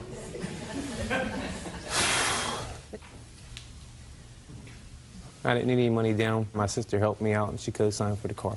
Your sister? Yes, Your Honor. That your daughter? Yes, ma'am. We tried to talk to her.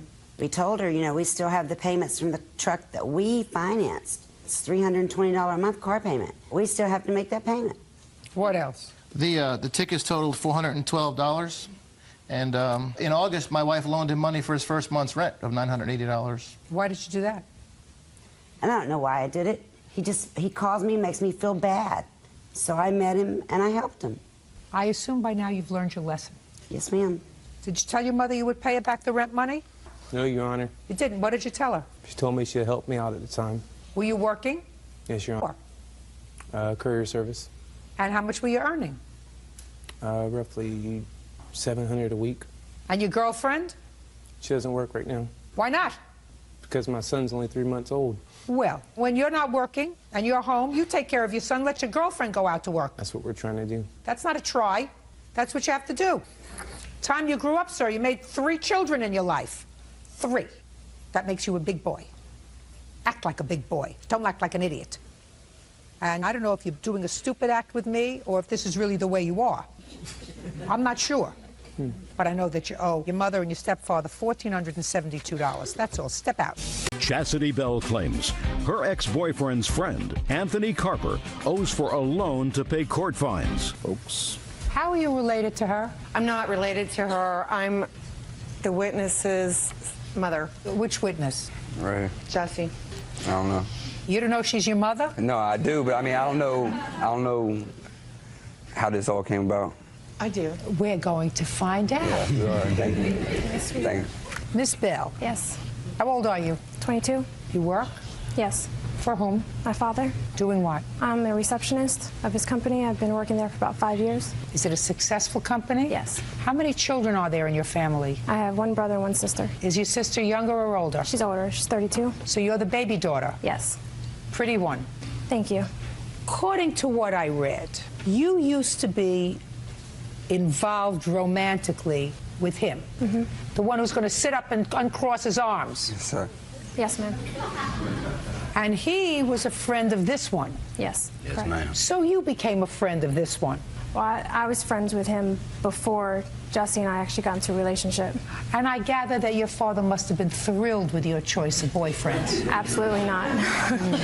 Now, I could tell that before I even sat down, because these two charmers ended up in jail. Correct. For whatever. We'll figure it out. And it is your claim that you loaned Mr. Carper money to pay off his criminal fines. Correct. Mr. Carper says that you did pay off his criminal fines, and you did so as a gift because you were a friend of his. He says you were more than a friend of his, that you had a romantic relationship. We were never boyfriend and girlfriend. Listen, he didn't say boyfriend and girlfriend, he just says you were intimate with both of them. No. And all I can say is yuck. Can you imagine a father who has a company that has enough money to employ a receptionist? And this is the boyfriend and this is the friend that she goes to visit both of them in jail? How many times did you go to visit them in jail? I never visited them in jail. Oh, good. At least, thank God for that. No. What were you in jail for, Mr. Carper? Personal reasons, ma'am. Personal reasons is not a criminal offense. Shh, quiet. I made stupid decisions, Your Honor. Mr. Carper, when I ask a question, I expect an answer. Yes, ma'am. What were you in jail for? Possession. Possession of? Schedule 2 substance. Pills. Was it the first time you were arrested? No, ma'am. And the last time you were arrested was when, sir? Before I got incarcerated. When were you incarcerated? It's March of 2002. And how long were you in prison? 30 months. What prison? Coffeewood and Camp 7. Are you still on parole status? Yes, ma'am. Until when? It's indefinite. You're on indefinite parole? Yes, ma'am. Fabulous. Now, your friend, what's his name? Jesse Goff. Jesse. How long have you and Jesse been friends? Since I was 5 years old, ma'am. And what was he in prison for? Assault. Assault? Yes, ma'am. How long had Jesse and Miss Bell been friends? They had known each other for a long time. I never met her. She said I knew her before they started dating. I never met this girl until I came home. I didn't know who she was. So that's a lie right there. How long did you think they were involved? When he was in prison with you, right? We were in the county jail together. Oh. Yes, ma'am. When were you in the county jail together? 2003. Did he know her then? Were they involved then? I take it. No, they weren't involved. No. We were when not. did you first hook up with Jesse? I started talking to Jesse actually back in high school, about 9th grade. When did you start to see him romantically? I want to say July. And he's just out of jail? Yes. You're his mother? I am. Sometimes you bake a souffle and it falls. Happens. Tell me about the loan. I loaned him $4,589 on September 29th to pay off his charges, which I have receipts of. Well, tell me how it came about that you laid out that money. Well, I saw him apply after job after job after job, and he kept getting turned down because he didn't have his license. And what do you mean you saw him? Well, I would take him and Mr. Goff to apply at jobs. And why would you do that? I was trying to help them out by taking them to fill out job applications so they could get a job, and I didn't want them to get locked back up. And I asked Mr. Carper if I were to pay off his fines, he could get his license and get a job, and if him and Jesse were willing to be my roommates, because I'm going through separation, so I... Separation from? My husband. You have any children? I have a 3-year-old daughter. So you wanted to take your 3-year-old daughter and be their roommate? Yes. Who do you live with now? Now I live with my parents. I'm currently trying to sell. Stay there, because your judgment is impaired, big time. Recently it has been, I do agree. If you are a 22-year-old woman and your judgment is impaired and all you're doing is hurting yourself, that's one thing. But to take your 3-year-old child and on purpose, move in out of your parents' home into an apartment with 2 convicted felons who were on parole, one for drugs, and I'm not so sure about him now, is the kind of lapsed judgment that your parents aren't going to tolerate. It's actually a house that I own, and my husband, my ex, moved out, and I could not afford the mortgage, and I actually lived there, and it was either I find some roommates or I try I to don't sell care the if you home. have to live in a shelter. You don't take a 3-year-old child and put a 3-year-old child in a circumstance where you have 2 convicted felons, one of whom was there for pills. I agree. Got it? It was also cocaine. So you paid off his fines? Yes. And how was he supposed to pay you back? He was going to pay me monthly because I actually charged it on a credit card, and he agreed to pay me monthly. At first, a little bit over the minimum payment, and then, you know, he was going to pay me a lot more. What were the fines for? Can I see the piece of paper that you have?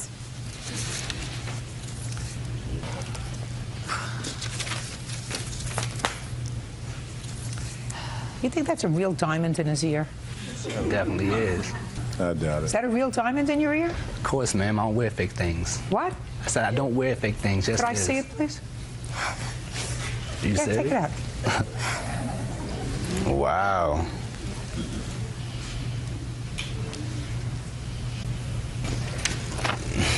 Thank you.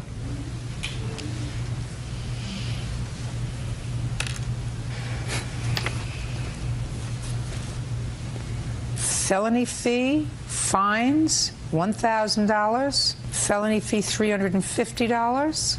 Jail admission fee, $25. And court-appointed attorney, $437. Love it. Commonwealth of Virginia. Good for Virginia. And what would happen to you, Mr. Carper, if you didn't pay these fines? They would probably violate my parole. And then what would happen to you? Then I would not see the light of day forever. What do you think fines are for, sir? To be paid, ma'am. Because they're part of your what? Probation. Part of your what? Punishment. Yes, ma'am. And if somebody else pays your fine, then you have no... Punishment. Right! Why do you think a court would allow that to happen? Because it's the law, ma'am. What's the law? Why do you think a court would allow somebody else to do your punishment? Let me ask you this, sir. We've already established that payment of the fine is what? Punishment. Right. And you're going to jail was a form of? Punishment, ma'am. Now, you couldn't say to somebody else, listen, I want you to do me a favor. I don't feel like going to jail. I'm going to go out and sell a whole bunch of pills and maybe a little cocaine, so I'm going to have a couple of bucks, you know. I'm going to give you $10,000 to do my 30 months. You think that the state would permit that to happen? No, ma'am. What would the person say to you now? I don't mind going to jail. I have nothing else to do. I could really use the $10,000. I'll go to jail for you for the 30 months. You think the state would permit that? No, ma'am. Because then you wouldn't be doing your own. Let somebody else pay your fines. You're allowing somebody else to do your... Punishment, ma'am.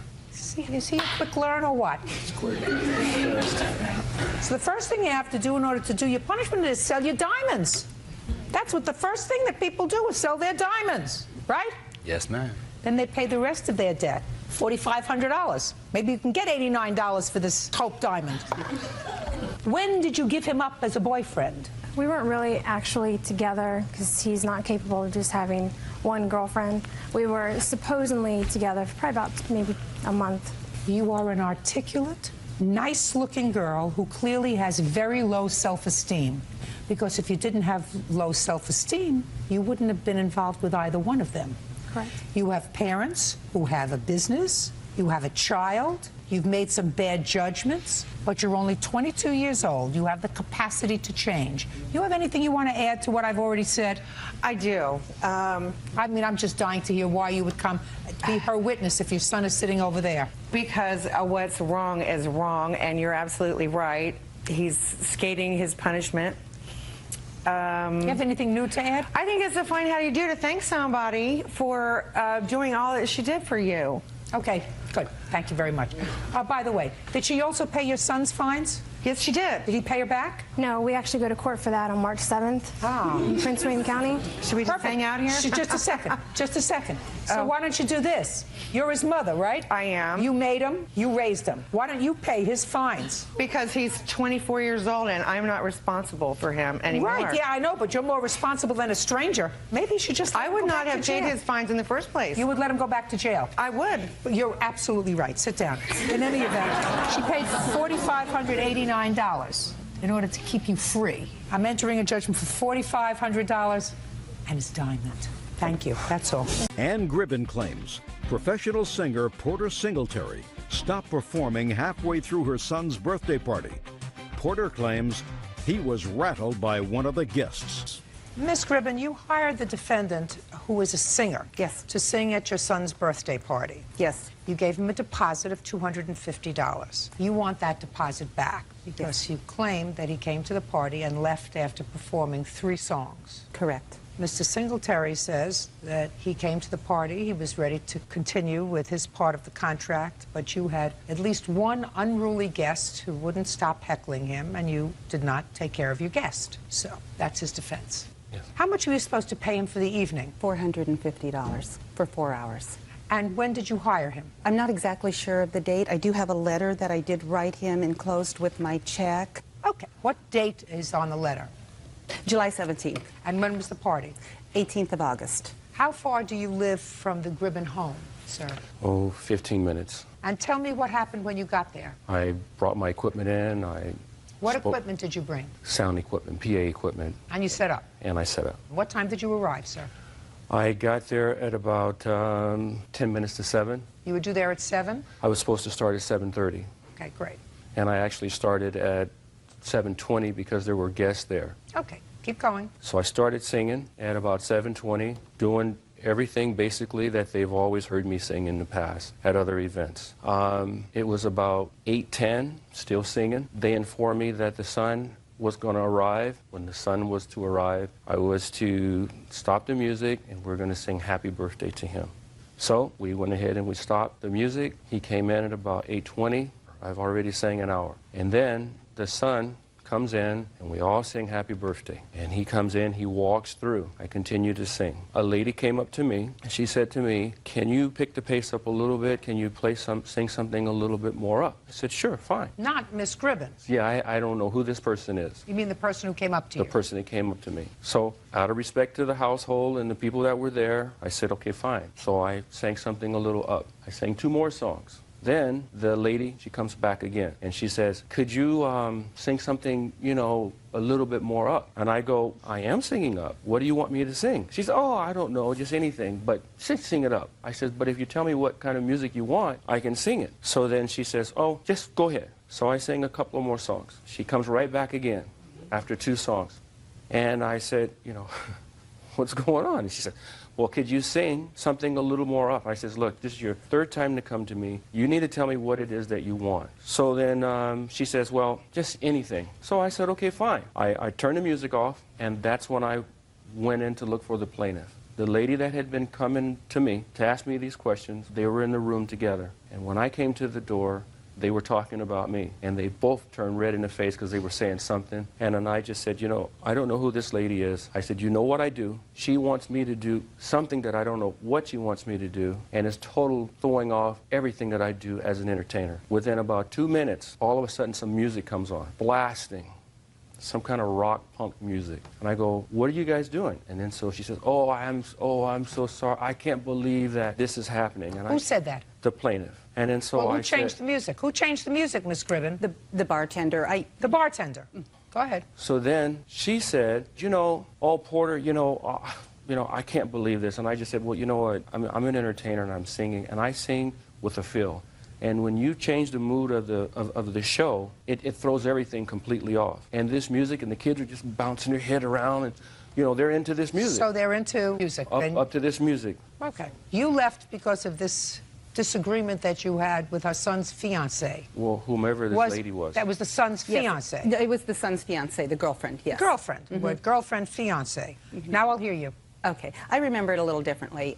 First of all, Porter's a fabulous singer. I don't question that one bit. We've seen him at several venues, different places. And nobody's ever had a problem with him? Nobody that I know has ever had a problem with him. Right. That's why you hired him, because you liked the way he sang, and nobody ever had a problem with him. Super So singer. now I'm hearing you. But it's a little different. The times are a little different. He wasn't there that long. I remember it that he sang 3 songs. Well, he sang more than 3 songs. Oh, Three okay. songs last half of the amount of time we've just spent together. Okay. Okay. Okay. So I know you you said 3 songs. That wasn't okay. true. Keep Okay. going. Well, what happened was my son's girlfriend did interrupt him. I don't know how many times it was. Porter came to me, what he's saying is true, and he was telling me what happened, and he was upset about it. And when he told me, I was upset about it. I had no idea. But I want to just tell you one thing that was a little different. Porter was going to come that day with a DJ. And what happened was 2 things. He was going to come at 1 o'clock that day, and we were going to go over the song list. But it was his birthday that day, and he called me and said his family was taking him out to lunch. Would it be all right if he didn't come? I said, yes, it's fine. We'll see you tonight. Okay. And then when he got there, I said, where's the DJ? You mean you thought you were going to get a singer and a DJ for $450? Right, well, what planet do you live on? I'm sorry, not a DJ. I'm sorry, DJ equipment. I'm sorry, not a DJ. I'm sorry. So you had entertainment for the entire day where he was going to sing and DJ equipment when he wasn't singing. Correct. For $450. Keep going. Okay, but he got his DJ equipment stolen, and I said the reason I'm bringing that up is I said that was no big deal. I mean, he sings beautifully. Let's go. But what happened was when he came to me and told me that my son's girlfriend was had interrupted him, you know, I told him that I would immediately speak with her, and he's telling the truth. When he stopped playing, the bartender turned the music on. So I told Porter, I said, I'll turn it off. I mean, I begged him to stay. I mean, I told him I'd do whatever I could to, What did you say to your son's fiancée? I asked her, I confronted her immediately because she walked in right kind of behind Porter, and I said, what's going on? And what did she say?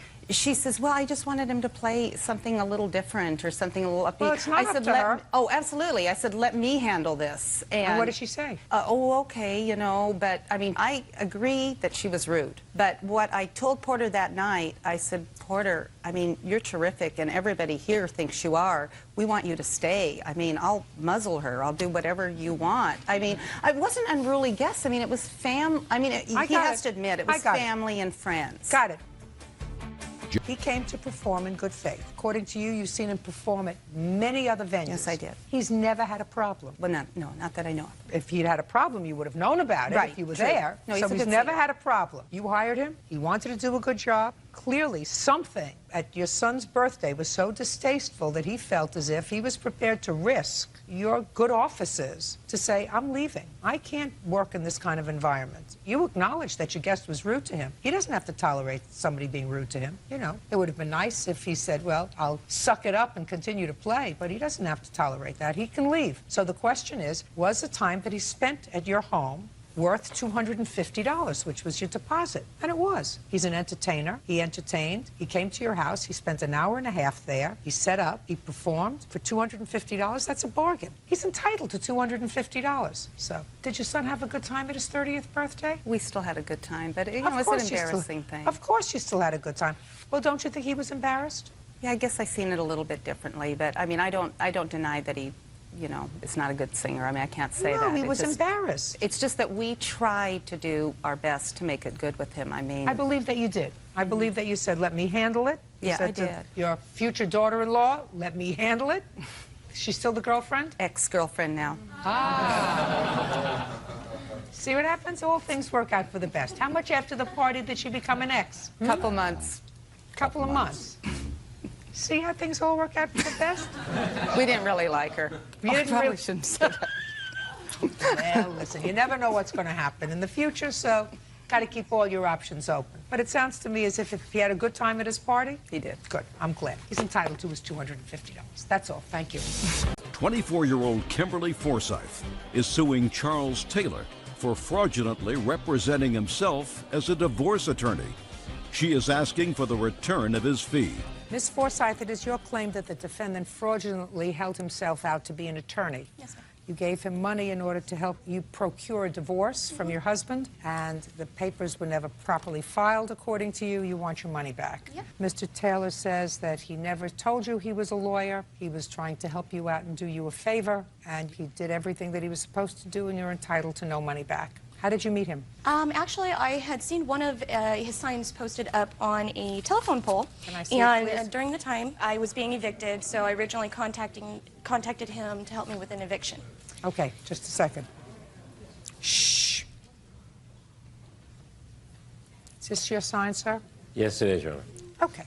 So you called him, and did he help you? Yes. Yes, just as he promised. And shortly after that, I had contacted him to assist me in my divorce. And he said he could help me out. He did family law. Did he have an office that you went to previously? I never went to the office, no. He always came and met me places. How much did you pay him the first time? The first time, I believe it was $375. For the eviction? For the eviction, yes. Now, when you called him and told him that you'd had a family law problem, did he indicate to you that he did that sort of work? Yeah.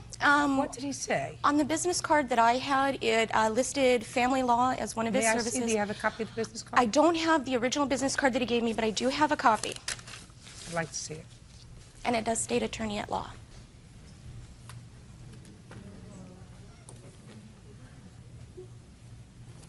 Where did you get this copy from? On my contract, that address right there, when I went there looking for him when I was trying to get my money back, the leasing manager there, she gave me the copy of that business card. But that's the exact same business card that I had. You recognize this card? No, Your Honor, I don't. No. Is this a copy of your contract, sir? Yes, it is, Your Honor. And, Your Honor, I do have...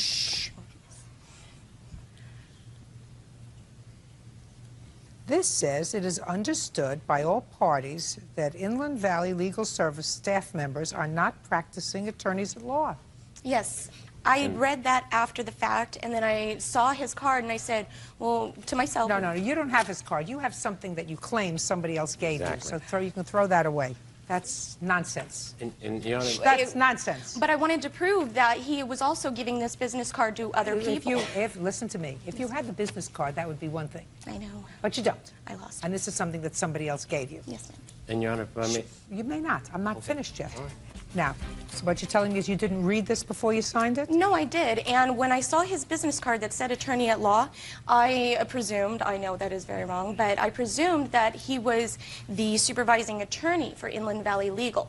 And when I confronted him about what it says where his signature is at, the staff representative, why it didn't say attorney at law, he said it was a typographical error that his assistant made. Your Honor, that's not true. So, according to this, it says that you're signing on for these people, to paraphrase, to do all the paperwork for you, but they are not lawyers.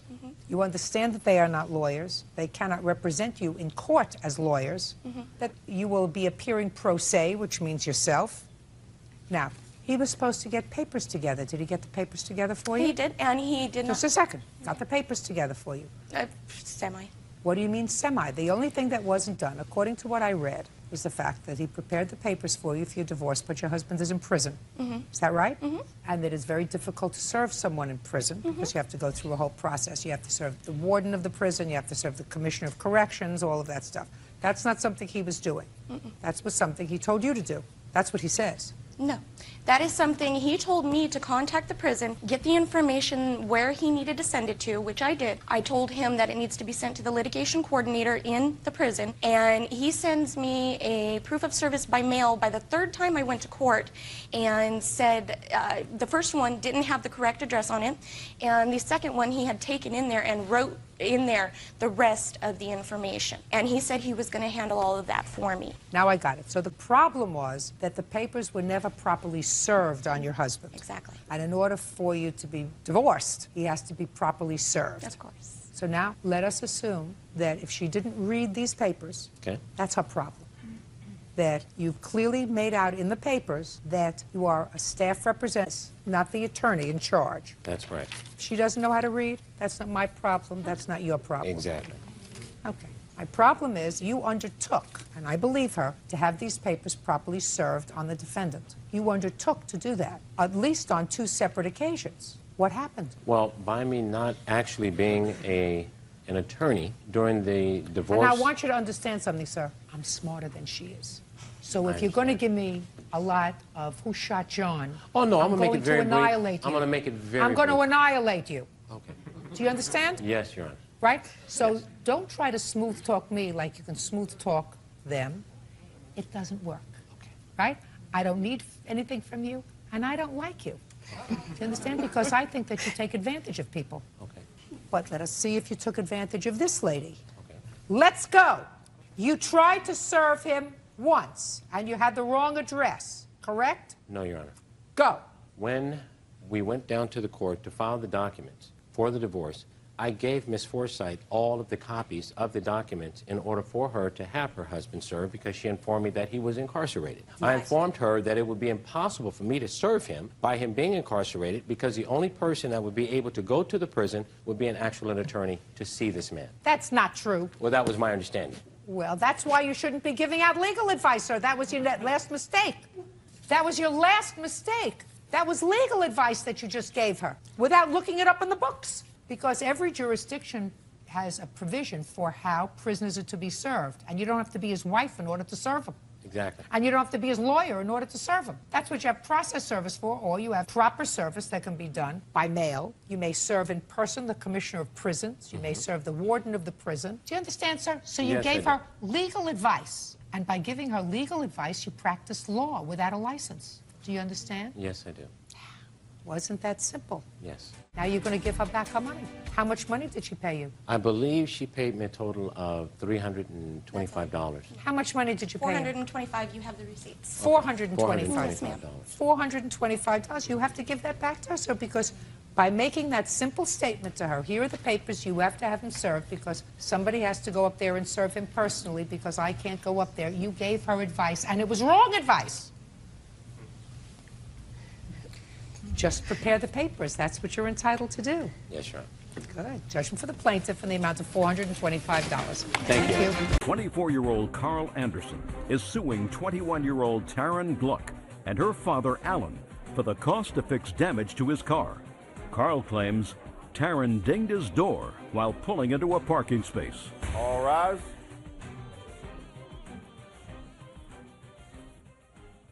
It's case number 104 on the calendar in the matter of Anderson versus Gluck. How old are you? 21.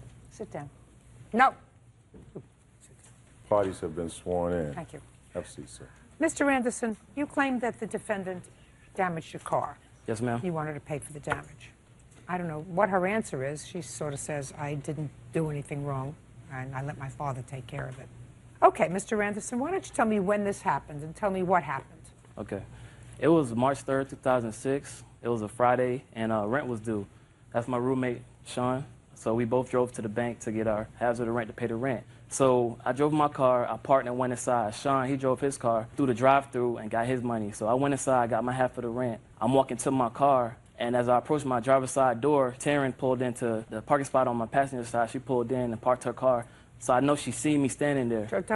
Don't tell me what you know she saw. Okay. Just tell me what happened. You're standing outside your car on the driver's side. Yes, ma'am. She pulled in on the passenger side. What kind of car was she driving? A Jeep Cherokee. What kind of car? 2002 Hyundai Elantra. So her car is much bigger than yours. Yes, ma'am. Okay, so what happened next? So she pulled in to the parking spot next to mine, and by then I had got in my car, closed my door, and I was counting my half of the rent. So I'm in my car, she opens her car door, and then boom, she hits my passenger side. So when it happened, I was kind of in shock. Now, when she opened the car door, you must have turned around when you heard this. Yes. What did you see when you turned around? Well, after it hit, she hopped out of her car real fast. She hurried up and closed the door. Then she hurried up and started walking real fast into the bank. Have pictures of your car? Yes, ma'am. I'd like to see it, please. Mind you, I wash my car. I keep up with the maintenance of my car regularly, so I know what scratches are on my car and what scratches aren't on my car. So I waited. Mind you, I just left from it. So these are the scratches you're talking about, sir? Yes, ma'am. The two? Yes. 1, 2? Yes. Not any other scratches on the car? No, just those two. Just those two? Yes. Okay, I got it. So mind you, I had just left from inside the bank. It was empty. So I'm sitting there waiting for her to come out. 5 minutes passed. 10 minutes passed. So I'm thinking in my head, oh, she's probably trying to wait for me to leave to avoid the situation. So I'm sitting there waiting. She finally comes out. She's walking straight. She's not even looking in my direction. She's walking to her car, and she was about to put her car keys in her car, and I had to stop her. I said, "Excuse me, ma'am." And she was like, "Huh?" And I was like, "You know you hit my car with your car door when you first pulled up."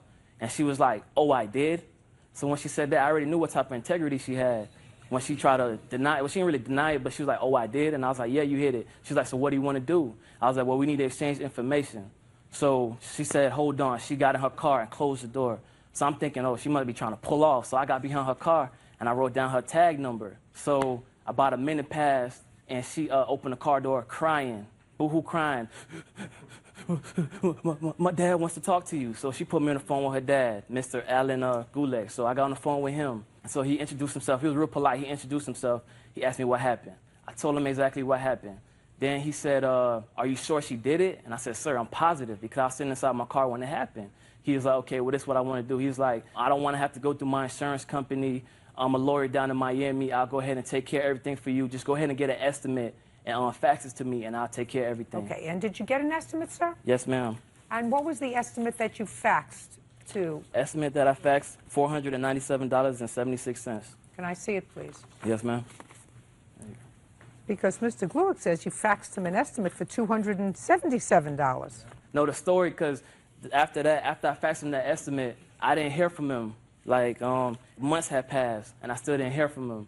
So one day I was on campus. I went through the campus directory. I got her phone number. I called her. I was like, hey, my name's Carl. Do you remember me? She's like, yeah, I remember you. I was like, did you talk to your dad? Just a second. Did you ever fax him an estimate for $277? No, I had called him and told him I got a cheaper estimate. Because okay. So you told him you got a cheaper estimate for $277. Yeah.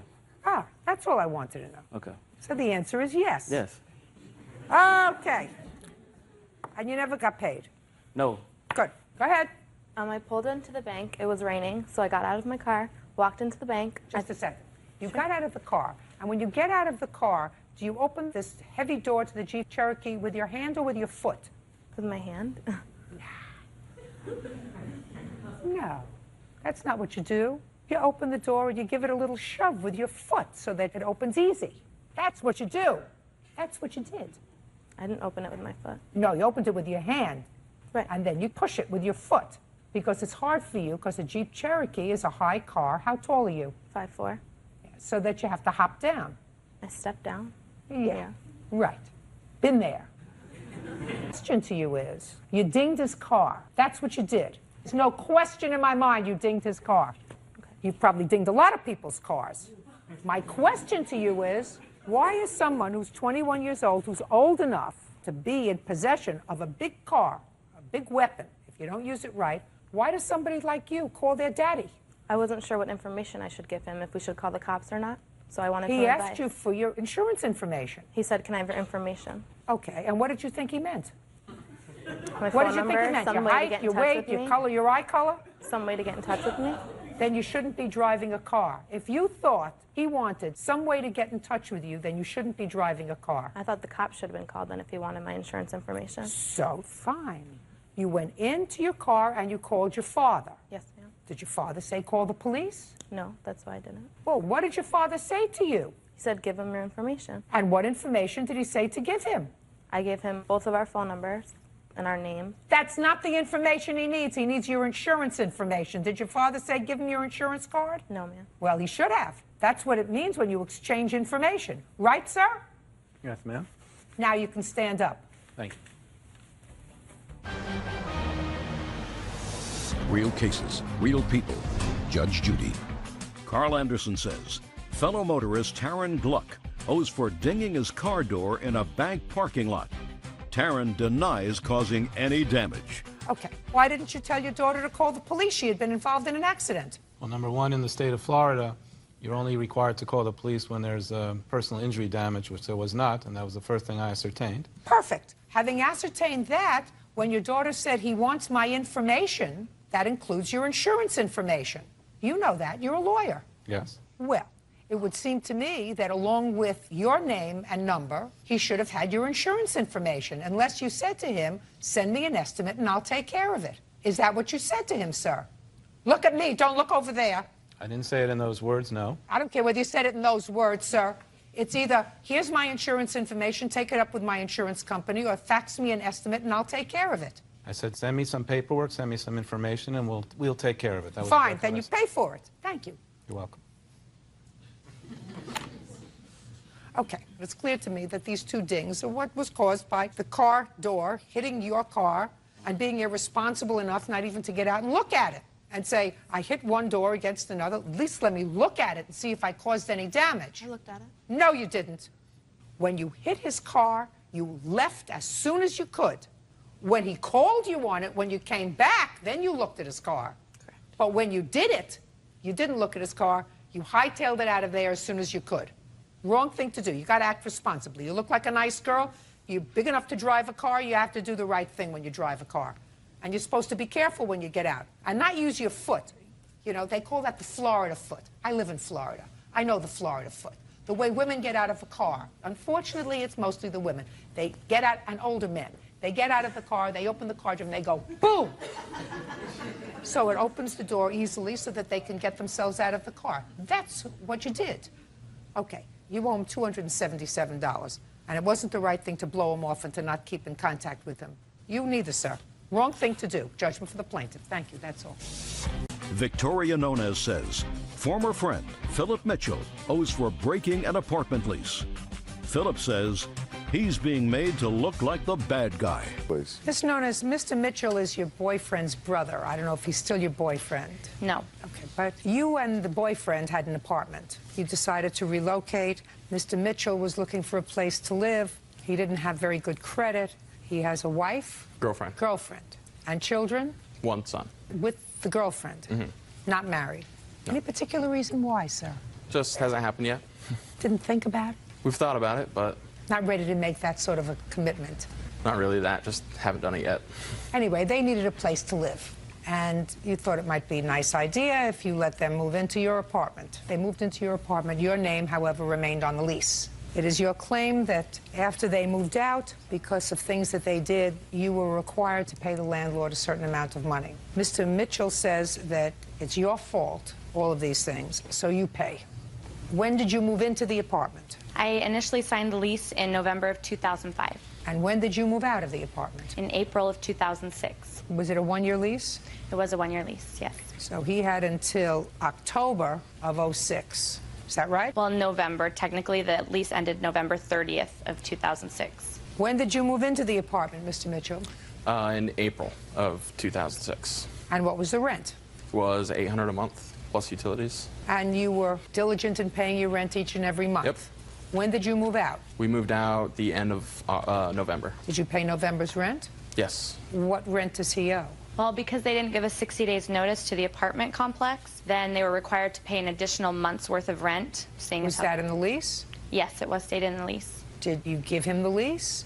I did give him the lease, and I have a copy here showing that he initialed when he signed on to the lease, showing that he did see that in fact... I'd like to see it. Okay. And I have a copy of his application to be signed onto the lease, and his initials next to where it says 60 days must be given to move out of the apartment. Okay.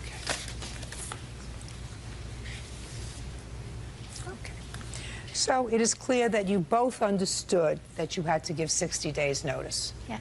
And your name remained on the lease. Yes. And it is Mr. Mitchell's position is that he gave the landlord 60 days written notice. So now, Mr. Mitchell, will you show me your written 60-day notice to the landlord? Yeah, I gave 30 days notice, and I was going to work with them to pay off the last month's rent, but I do have a copy of that. Well, so you didn't give 60-day notice? No, not 60. I gave a 30-day notice. But you had to give them 60 days notice. And I had talked to them about that I didn't have 60 days, and they said that they would work with me on paying off the rest of the money. First of all, you can't modify a written contract by an oral agreement. A written contract can only be modified by a written contract, sir. So you did not give them 60 days notice, and you were living there. No, I did not. So you owe the month's rent. Well, am I missing something? I went into the leasing office and I said that I don't have 60 days, and they said, how long do you have? And I said, I can give you 30 days. That's hearsay, sir.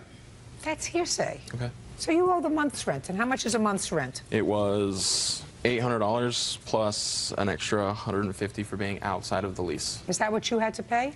Well, I have it listed as $850, which is perfect. So you see, $850. And what about the utilities? The utilities that they owed were $500 at the move-out. All that here. Did you owe any utilities when you moved out, sir?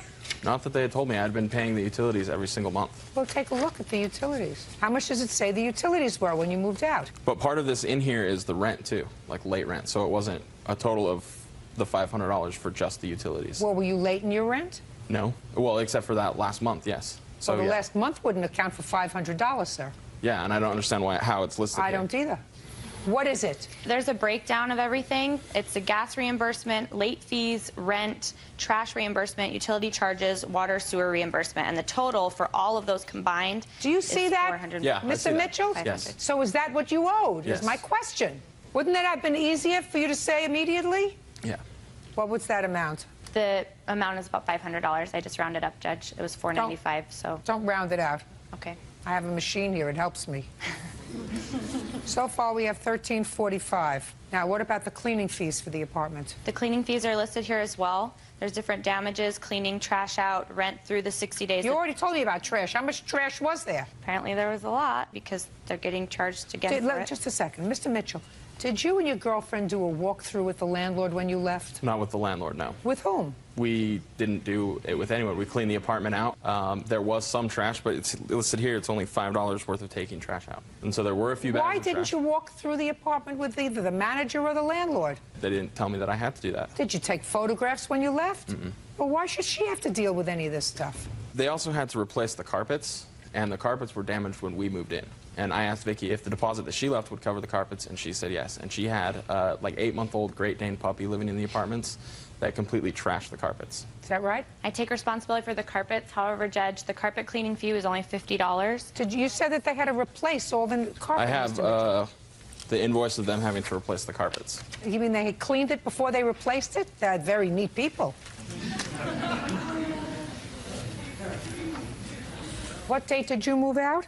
November 30th. This was in January of 2007. That's when they replaced the carpets. That was the invoice from the carpet company that they gave the apartments. No. Where did you get this from? The apartments. I went into the leasing office and talked to her about what I needed, and she said that this showed that they had completely replaced the carpets. But you weren't charged for that. No. No. So I don't have a copy of any of that. No, she doesn't have a copy of that. Yes, you can take this and you can give it back to this lady. I don't know what she was hoping to get from that. So far, you owe $1,345. What were the rest of the fees? They didn't return the key cards, and there's other damages here to different things in the apartment complex. Did you return the key cards? No, I do take responsibility for that. Listen, Mr. Mitchell, sounds to me like you have to grow up a little bit. Mr. Mitchell, you didn't do all the things you were supposed to do. You didn't give 60 days notice. You didn't finish cleaning up the apartment. I did clean the apartment. No, you said to me you left some trash there. And there were some things. Did you have a young child in the apartment? Yes. So there was some damage in the apartment that I'm sure is ascribed to you and not her 8-month-old Great Bear statement? Yeah. Yeah, okay. So there are a lot of things that you didn't do. She shouldn't have to be responsible for that. And she lost a $150 deposit. She's not even asking you for that, which she should have gotten back. Can I see that paperwork, please?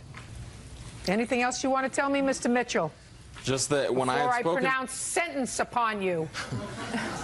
I had spoken to the leasing office about the notice, and they had said, since it's not 60 days, we can... Listen to me. That's hearsay. I have a copy of when I said I was going to move out, signed by the apartments. Does it say signed and approved, no penalty? No. Fine.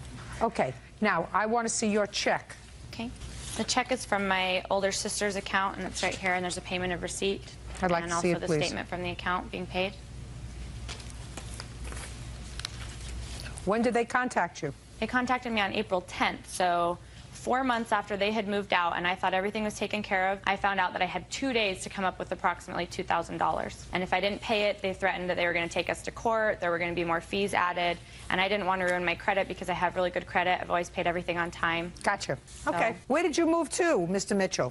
My aunt had a house that she rented to us. So why couldn't you give them 60 days notice? Because we needed to move into that house to get it. Because we needed a bigger house. We needed something with more rooms. I understand what you're saying, Mr. Mitchell.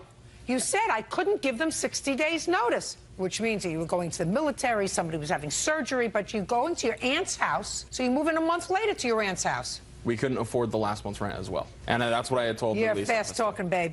You're a fast talker. Fast talker. Fortunately for me, I'm a faster thinker. Judgment for the plaintiff in the amount of $1,865.01. That's all. Out. Goodbye. Parties are excused. You may step out. James King is suing his ex-girlfriend, Connie Hilligas, for unauthorized charges she made on his Sears MasterCard. James says Connie took advantage of his kindness. Mr. King, you and the defendant were involved in a relationship, and according to your complaint, you gave her a credit card. The credit card was Your sole responsibility, did it have her name on it? I placed her on the account, yes. The payment of it was your responsibility? Yes. Solely. And it was, for what purpose did you give her this credit card? Connie had become ill, and she was out of work. She did not have insurance, and she needed medicine. And I told her she could use the card in emergency situations, but also made it clear that she needed to pay the bill when it came in when she was employed. How long had you been dating at the time? About a year. Were you living together? No. What kind of credit card did you get for her? It's a Sears MasterCard. And when did you give it to her? I gave it to her approximately April of 2004. April of 2004? Yes, ma'am. And she had it until when? Until October of 2006. Who was getting the bills? She was.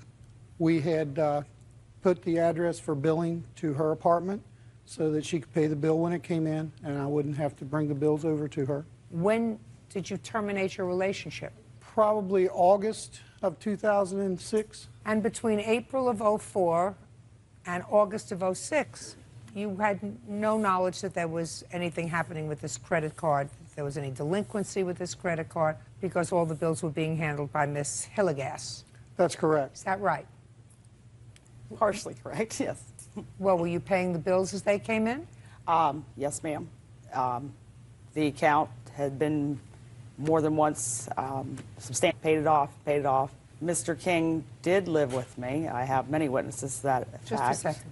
I didn't ask you anything else. What happened, sir, in October of 06?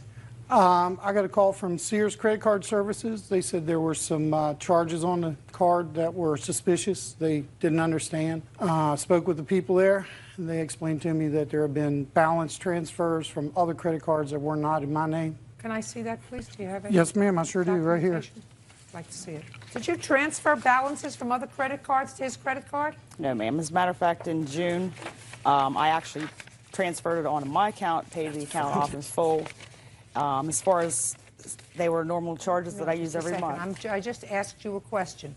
Did you transfer any other credit card balances to this balance? No, ma'am.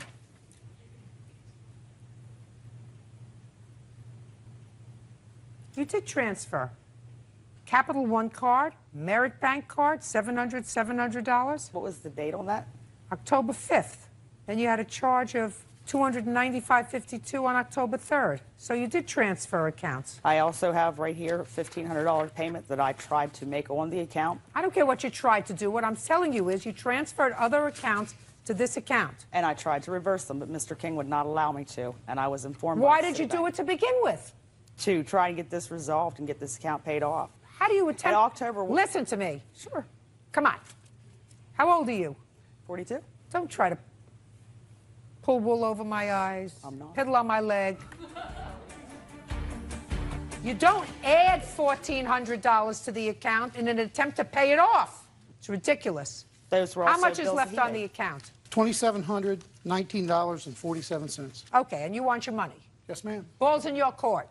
The account numerous times went back and forth for 3 years. I paid on the account back and forth. He was living with me over 2 years. Mr. King called and told me that in no circumstances was I to have anything to do with that account at any time, or he would press charges against me for fraud. I had tried to make a $1,500 balance transfer to the account. You know, I don't understand the word you just said. I mean, I don't understand the relevance of a word that you just said. Because I tried to pay on the account. He forced it and said I could not. I want to know why you don't owe him this money.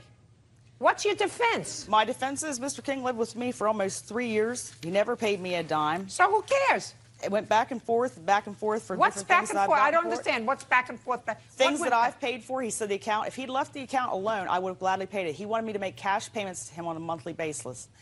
Because of his temper and other hostilities, I didn't want to have to be Do you know that I responsible to don't make believe payment. a word you're telling me? That's not a word you're telling me. That's fine. I think what happened was, who broke up with whom in August? I ended the relationship. Well, if you ended the relationship in August, then she went on a spending spree. And she was really going to get you because she transferred the other balances to this account. She was really angry with you, Mr. King. Yes, ma'am. Well, that's too bad. You know, things come, things go, back and forth. With that, Actually, you ma'am, it owe was him actually September $2,719. Pay him. That's all. Step out. Thank you. Brenda O'Henley and her brother Daniel are suing their former tenant, Jared Debnam for unpaid rent and utilities. Jared says his living arrangements were substandard, so he's not paying. You are brother and sister, is that correct? Yes. You bought a condo together? Yes, 2 years ago. You live together? Yes. Great. Wonderful. Yeah. Get along? Yeah. Work For the together, most too. part. Fabulous. How much was this condo? It was $770,000. It's now worth $950,000. Perfect. So you bought this condo and you did a very foolish thing. You decided to take in a third roommate. Yes. That would be you. And according to your complaint, he owes you a whole bunch of money for rent and primarily for rent, utilities. Mr. Debnam says, well, there was never really a formal agreement about him paying so much per month, and he's got a whole host of other problems that he encountered while living with you. You moved a girlfriend in shortly after he moved in, so he didn't feel as if that was right. There was a leak, and some of his clothes got moldy, right? Correct. Have you always lived in the United States of America? Yes, I have. So you know that this is what we call a free country. Correct. If you don't like something or if you don't like a place where you're living, what can you do? Choose to move on? You don't choose to stay, kvetch, and don't pay. You move on to where there isn't a girlfriend, where there isn't a leak, where there isn't mold, but you don't stay and don't pay. Now, you lived there for a year, and you did pay some money in a bulk. You know, you didn't pay it by month because you were sort of not working, whatever. You got a check, and you gave them $4,000. Well, that was just a part of the check from one of my financial aid checks. Did you have your own bedroom? Yes. Did you have your own bathroom? No. Who did you share the bathroom with? Everybody that used the house. As far as the communal upstairs bathroom, so it wasn't just my bathroom. And what were you supposed to pay a month? Before we moved in, I told him, being a graduating senior, that my money was based solely upon receiving periodic financial aid checks, at which time I told him this is how I would be able to pay him whatever money. And so he knew about this situation before. Tell me what he knew. He knew that I would be getting financial aid checks each semester. Fine. And So that you from did those get a- checks, I would pay him what I could towards the money for living at his place. Without any set amount? So you could have given him, let's say, $500 for 6 months, and that would have been okay. No, Your Honor. He wanted to pay, or come to a limit to pay $750 a month. Ah, okay. You know, I knew if you let you talk long enough, if I let you talk long enough, eventually we were going to get someplace close to the truth, sir. So, according to you, he wanted $750 a month, which you agreed to pay when you got your financial aid checks. Correct. How much did you give him? A little less than $7,500 total. So that would be for 10 months. Did he give you $7,500? Overtime, yes. So how much do you think he owes you? I've come up with about $6,000. For what? Well, it was $750 plus utilities and a sticker for him to park his car. I actually have a breakdown of the whole payment history that I don't need the whole payment history. If you acknowledge that he paid you $7,500, that's for 10 months. That means he owes you 3 months' rent, which is $2,250. Well, do you not include utilities in that? It does not include utilities, Our sir. agreement included utilities. Show me in writing. Well, what I'm telling you is, if you allow somebody to live with you for 13 months and do not collect utilities from them on a regular basis, I'm not going to waste my precious time, 2 graduate degrees, and go over month-to-month Con Edison bills. What I'm telling you is, if you got $750 a month from him, Mr. O'Henley, we wouldn't be standing here today. Exactly. Okay. But And that's exactly what I'm going to give you. I would $750 a month for 13 months. He's already paid you for 10, which means he owes you $2,250. Now, is there any reason why I shouldn't enter a judgment in that amount, sir? Just for the living condition that I was provided with when living at this place. This is why he didn't receive, or what I feel he got paid the full amount of what I was provided living at this place. That's why we talked about a free country, Correct. Mr. Debnam. Correct. So Free that country was my means only you. complaint. Who's the person that's raising her hand that's irritating I would me? agree. Except for I just didn't have the opportunity. Who's the person raising their hand that's irritating me? This is my fiance. And she's the person who lived with me at this place, not lived, but came and stayed at my place. Or not So our it place, wasn't excuse me. only his girlfriend that stayed. Your No. girlfriend stayed too. I'm sorry. Just a second. 4 or 5 days a week. So it wasn't only his girlfriend that stayed. It was your girlfriend that stayed. My girlfriend would come there every other weekend and spend So? the weekend. Correct. So She stayed. And if she didn't like living there because of the cold and the mold, she wouldn't have come. Okay. Right? Right. Should have gone to her house. By not stand there and kvetch, sir, that you didn't like the circumstances and you stayed anyway. Judgment for the plaintiff in the amount of $2,250. That's all. Parties are excused. You may step out. 26-year-old Vanessa Gravenstein and 25-year-old Karina Irwin are suing their former friend, Brian Lewis, for embezzling money from an art collective. Ms. Gravenstein, according to the complaint that I've read, you and the co-plaintiff met the defendant. You were interested in starting something called an art collective. And I assume what that means is a place where young people can show off their art. Is that right? And also produce their art and be inspired by each other. And what you did was you and the co-plaintiff were involved in setting up events to raise money to create this art collective. And the two of you worked together along with Mr. Lewis. You raised over $4,700 at these various events, something that Mr. Lewis does not deny. And you put it in the bank. And Mr. Lewis took the money and spent it. Mr. Lewis's defense is that it was always intended to be his money. That's your defense. Essentially. Well, Mr. Lewis, I want you to explain that to me, sir. 9 months ago, I was starting a venue. To have starting a venue space for concerts, art showings, and so forth. And over the course of about 9 months, I looked for a location to house that. I thought you said 9 months ago you had a venue space. No, 9 months ago we did not. 9 months ago, then you had nothing. You had an idea. We had an idea. Keep going. And over those 9 months, I started a business called... What was the business? The business name was Is Village, and it was filed by the Secretary of the State of Oregon. So now you had an idea that you gave a name to, and you filed a registration of the name. So far you have an idea and a name, and nothing else. Keep going. I basically looked for individuals to help me create this venue space that was supposed to be owned by myself, and met with friends and other individuals, and they aided me in organizing different events. Who aided you? These two individuals and a rotating group of individuals that came in, came out. Keep going. We held events, generated money, and because the business belonged to me, it was put in my personal bank account and was my personal Why was it property. put in your personal bank account? Because the business was mine, I started the group, the money was essentially mine from the get-go. No, that's not true. You're an embezzler. Absolutely. You brought a group of people together in order to create a dream that you inspired others to act upon. In order to do this Is Village. That's why they went to work for you, and that's why, according to you, the other people who you spoke to became involved in creating the events that brought in money, which would ultimately provide you with a venue. Now, what did you spend the money on, Mr. Lewis? When I was no longer satisfied with the direction of the business that I started, I followed up on interests, business interests, friends of mine, a limousine. So you spent the money on yourself? I wouldn't say that, but... Well, I would. They weren't investing in a limousine. That's not why they worked to create this, so that you could invest in a limousine? Outrageous. You're outrageous. I'm surprised you didn't notify the police. Did you? We notified you instead.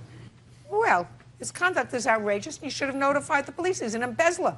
And I wouldn't go into a business with you, Mr. Lewis. What you did is outrageous. The only problem is you're not entitled to this money. I mean, my problem is people supported you and gave money and contributed because they were looking forward to some place where they could show their wares. If I gave you this money and you used it on yourself, you're no better than he is. Exactly. So we feel like we've learned from this situation, and we're going to get a new business and a new business name. I want to see how much money you collected and how much you put in his bank. Do you have the records? Yeah. I'd like to see it, please. Yeah. Ever been arrested, Mr. Lewis? No, ma'am. How old are you? 21. Better go back to business school. Definitely considering it. I want to see where the money went in. The deposits are highlighted and circled, and then we wrote next to it which benefits that money came from. Oh, that's fine. As soon as you get me the bank records. Not these. The bank records. Do you understand? You mean you can't get them because they're in his name? I will sign an order for the bank to turn those over to you, unless he does. You prepared to turn those over? More than happy to do it. Fine. As soon as we get those, and you have a venue with a signed lease, the check will be made payable to that venue. Do you understand? That comports with the reason that not only you, but other people became involved in this vision. Is that reasonable? Absolutely. Perfect. Thank you very much. Grow up, sir. Otherwise, you're going to find yourself in jail. That's all. 21-year-old Kristen Capazola is suing her former roommate, 22-year-old Joshua Courier, for rent, a broken computer, and the cost of pay-per-view adult movies. You know, I decided that we could save the judicial system a whole bunch of money and just have much smaller apartments that were cheaper, that people could have themselves so they don't have to have roommates. And we would be able to save as a community fortunes of money because we wouldn't have all these cases. Then I would, however, be out of a job, and my children would be very unhappy. Ms. Capazola, the defendant used to be your roommate. You claim he owes you some money. He owes you money for rent and utility bills, and he damaged your computer, and he downloaded porn on your computer, and it was very messy. Mr. Courier says, I'm cute. Aside from saying I'm cute, he says, well, he sort of ran into some difficulty, and he's going to explain it all to me. This is the girlfriend? That's a friend. This is the girlfriend that downloaded the porn on the computer. Nah. What do you do, Mr. Courier? Cell phones. Cell phones for whom? T-Mobile. How long have you been working for them? Like 2 months. How much do you make at T-Mobile? It's hourly, like $8 or $9 an hour. You take home a paycheck every couple of weeks. How much is your paycheck? Roughly $8.50. And who do you live with? I live by myself. What is this? I mean, is that a question or is that a statement? I live by myself. And how much rent do you pay? It's $6.50. You have a car? No. Have any other big expenses? No. Great. So you would say you're on your feet financially? Yes. Great. That's really good. Because one of the things that Ms. Capazola says is that you told her you would pay her back for covering your rent when you got on your feet. Yes.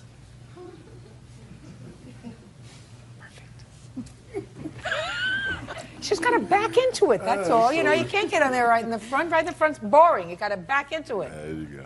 Right? That's right. All right, Ms. Capazola, when did you start to room with, and it was just a roommate, is that right? Yes. Just a roommate. The charming Mr. Courier. October of 2006, he contacted me looking for a place to stay. I offered mine and my mother's home, with her permission, of course. We lived together there for approximately 3 weeks and then signed a lease in mid-November to move out. How long had you known him? About 3 years. From where? We met at a party. You thought he was cute and nice? Yeah. He is. Yeah. He's just a mooch. Yeah.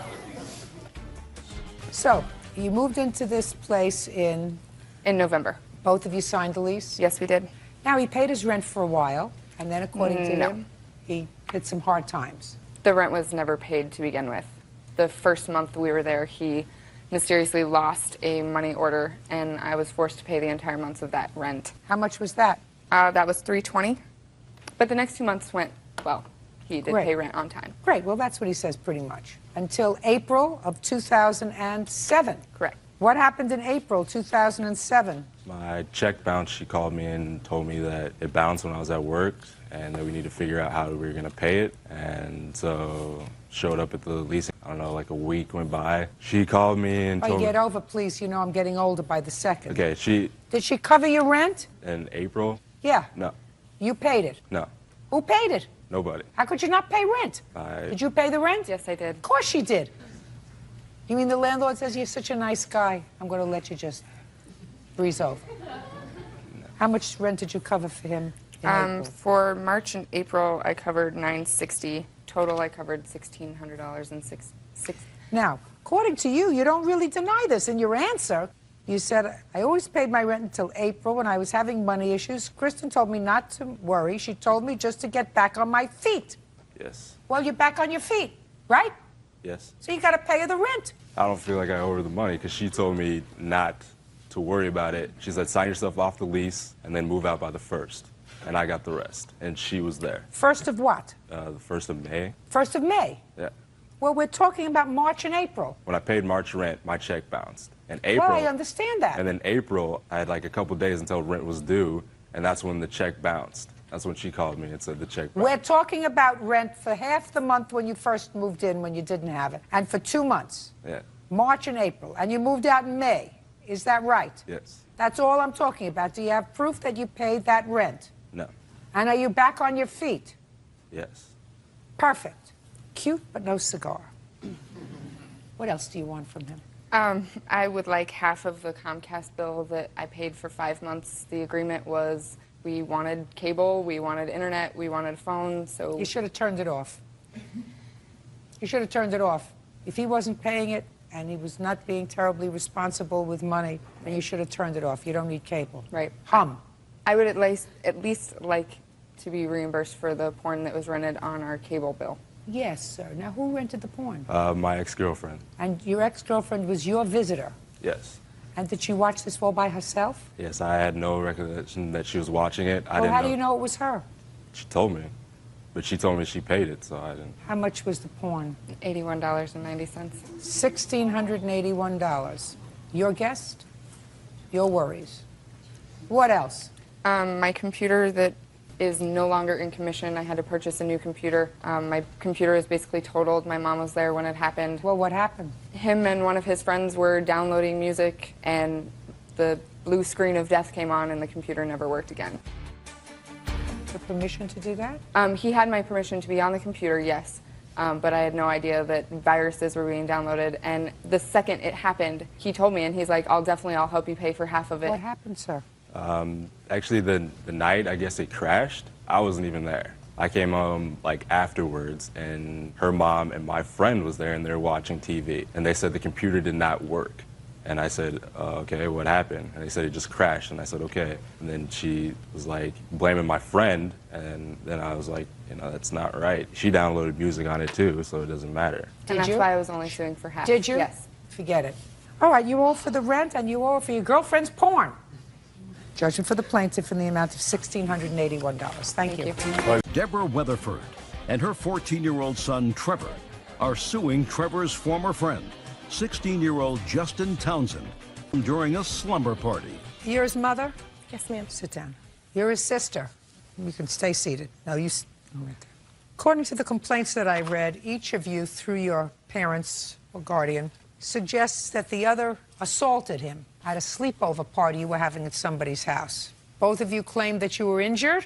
Yes, ma'am. And since the parents weren't there and the sister wasn't there, you're going to stand up on your own and tell me when this was and what happened. Yes, ma'am. I would suggest to you, if you think about lying, turn around and leave. If you think about stretching the truth, it will be a very unfortunate day for you. So I expect to hear from you nothing but the truth. Correct. What's your first name? Trevor. And yours? Justin. How long had you been friends? A few years. And tell me when this incident happened. Where were you, Trevor? I was at my friend Austin's house. How many people were there? About 6. Remember the date? No, ma'am. Do you remember the date? No, ma'am. Do you remember the month? No, I'm honestly not sure. Did you have medical bills? Yes, ma'am. Well, if you had bills, then I bet you your mother remembers what date this happened. What date? September 5th, 2007. Where were Mr. Austin's parents? They were back in their room. And there was 6 people sleeping over? Yes, ma'am. We were in the living room. We were all playing around. We were having a pillow fight, just playing around. And I decided I wanted to stop, so I sat down and was watching TV, and I was hitting the back of the head with the pillow, like, really hard. And I turned around and asked my friend who did it, and he said Justin. I assumed Justin Townsend. You assumed it was him? Yes, You ma'am. didn't see him, did you? But somebody else said Justin. How many Justins were there? 2. So you went over to this Justin, and what did you do? I hit him with the pillow. You hit him. What was he doing when you hit him? He was sitting down. So he wasn't doing anything? No, ma'am. Did you hit him in the face or in the back? I wasn't paying attention where I hit him. I just hit him with the pillow. Did you hit him because you were angry? Yes, ma'am. So I assume you hit him as hard as you could. Yes, ma'am. And what happened? I turned around to walk off. I heard him say something, so I turned back around and I was hit in the face. By whom? By him. And? I was hit in the face and knocked back on my back. I got back up and went into the kitchen, and I saw blood, so I went back in there and grabbed a lamp and hit him with the lamp. And? After I hit him with the lamp, I walked back into the kitchen. He walked after me and asked me if I wanted to even out the other eye, and I grabbed a knife and told him if he came any closer, I would cut him, which Yeah? I understand was the wrong thing to do. And The whole thing was the wrong thing for you to do. yes, You hit him first. yes, ma'am. Don't you get that? Well, What do you mean, well? He was under the impression that it was Justin I Townsend. don't care what he did. was under the impression that it was Justin who hit him. It wasn't. Right? No, ma'am. So you made a mistake. You picked the wrong Justin. Yes, ma'am. And you hit him as hard as you could. Yes, ma'am. Because you were angry. And he got up and he hit you back. Yes, ma'am. And he gave you a black eye. Yes, ma'am. So you went into the kitchen, saw you were bleeding, came out, picked up a lamp, an object. So far you've been playing with feathers and fists. So you pick up a lamp and you hit him in the head. And then you went and got a knife. What is wrong with you? Nothing's wrong with me. I mean, why would you sue him? Your son did absolutely the wrong thing. Now you can stand up next to him. Your son, you can stand up next to your brother. Your son did absolutely the wrong thing. Well, according to what the witnesses at the party told me. Don't tell me what the witnesses told you, madam. That's hearsay. Okay. That's well, what your son says. Okay. Your son was there, not somebody that I can't question, because they're not here. Okay, well then Your I son won't- gave me the whole scenario. His words. He did, and he hit Justin with a pillow, and Justin turned around and hit him with on a chair, jumped and punched him in the face. So what? Out of nowhere, for no reason, your son came up and, according to him, using all of his strength, because he was angry, hit him for no reason. And he got punched back. And then your son went and got an instrument, a lamp, and hit him with the lamp. Yes, ma'am. And then he went and got a knife. To defend himself, yes. What do you mean to defend himself? Because he had threatened that he was going to come back and punch even out his other eye. He didn't want any further more. He hit him with a lamp. Correct. Mr. Townsend hit him one time in retaliation for him being hit. Your son hit him once with a pillow, hit him twice using a lamp, and then picked up a knife. You're lucky he wasn't arrested. So your complaint is dismissed. Now, were you injured? Just slightly. I had a bruise from where he hit me with the lamp. Where did he hit you with the lamp? Hit me in my ribs in this area. You owe him an apology. Do you understand that? Yes, ma'am. Say, I'm sorry. I'm sorry. I forgive you. Is that sufficient? Yes, ma'am. Made a mistake, Mrs. Weatherford. Your son was the aggressor. I didn't feel Aggressors that way. sometimes get the worst of a fight. In this case, your son was very lucky. All he ended up with is a black eye. If he would have used the knife or used the lamp in a different place, it could have been a lot worse for him. Ma'am, he ended up with a lot more than a black eye. How many times did he get hit? He got hit once, but he got hit very hard, and it wasn't with a pillow. No, he got hit with a fist. Yes, he did. That's what he deserved. I don't feel that. Well, that's too bad what you feel. I'm telling you, legally, your son had no right because he picked the wrong Justin to hit him. He didn't inquire sufficiently. That's your opinion. No, that's the law. Okay. And if you want to continue to defend him, this isn't the last time you're going to be in court with him. You better learn to say, you made a mistake, dear. You're a big boy. How old are you? 14, ma'am. 14. And how tall are you? 6 6 foot. feet, Yeah. right? Still growing. So you have to teach a child who's 14 years old. How much do you weigh?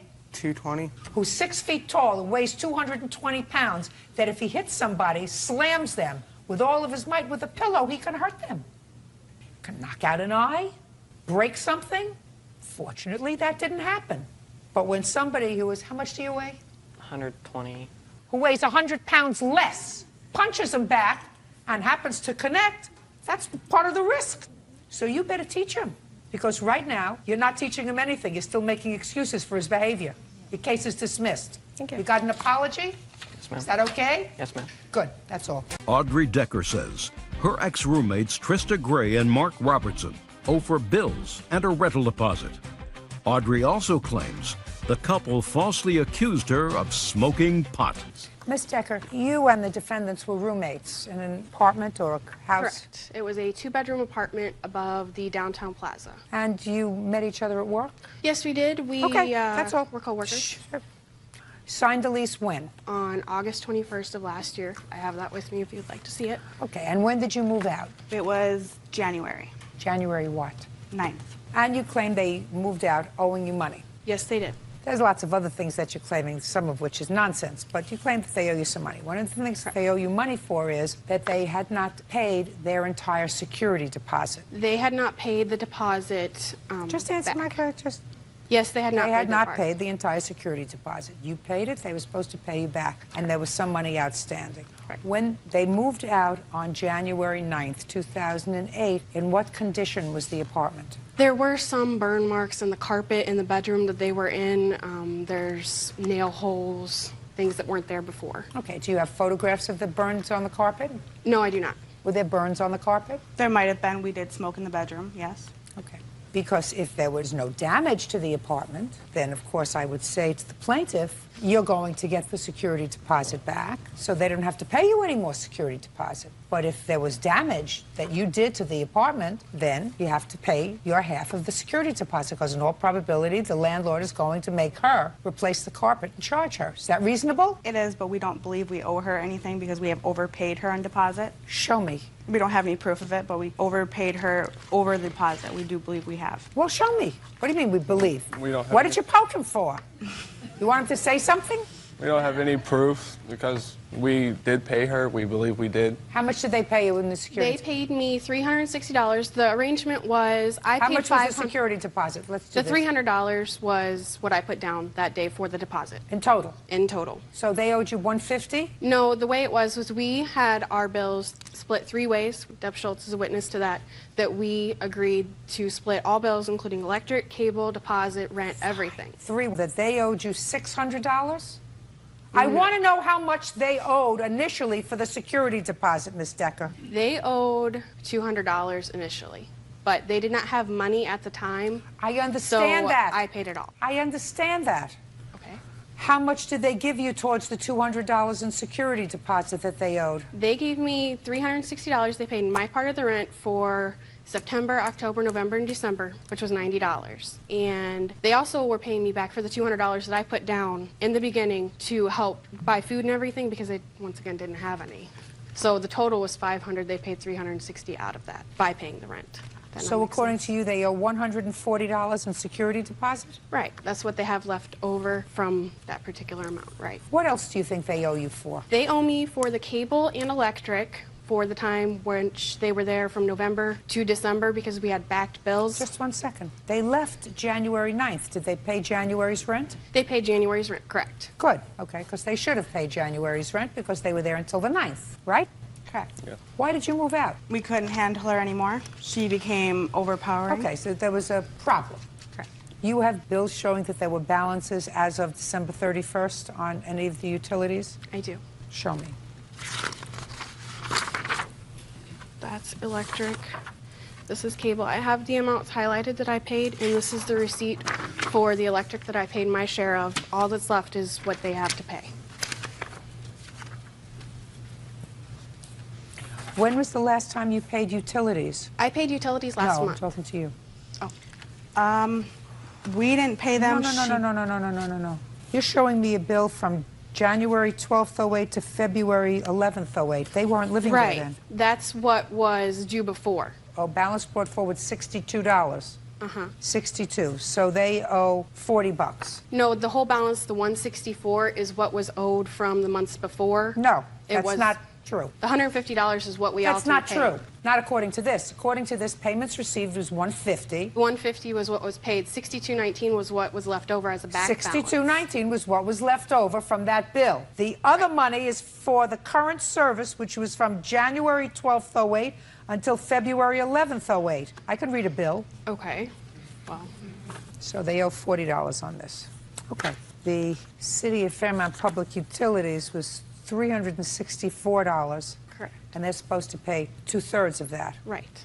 Okay, so they owe you $280 in utilities and $140 for their security deposit. And what else do you think that they owe you for? For slander, Go ahead. they told my boyfriend's mom here, Deb Schultz, that I was smoking marijuana, and that led to a lot of tension between him and I. We actually almost broke up over it because he disagrees with it along with Did drinking. you tell this lady that she was smoking marijuana? No, we did not. We do not have her number in any way. We don't have any problem with Deb Schultz in any way. She has been very helpful with the apartment in the beginning. Like I said, we do not have her phone number.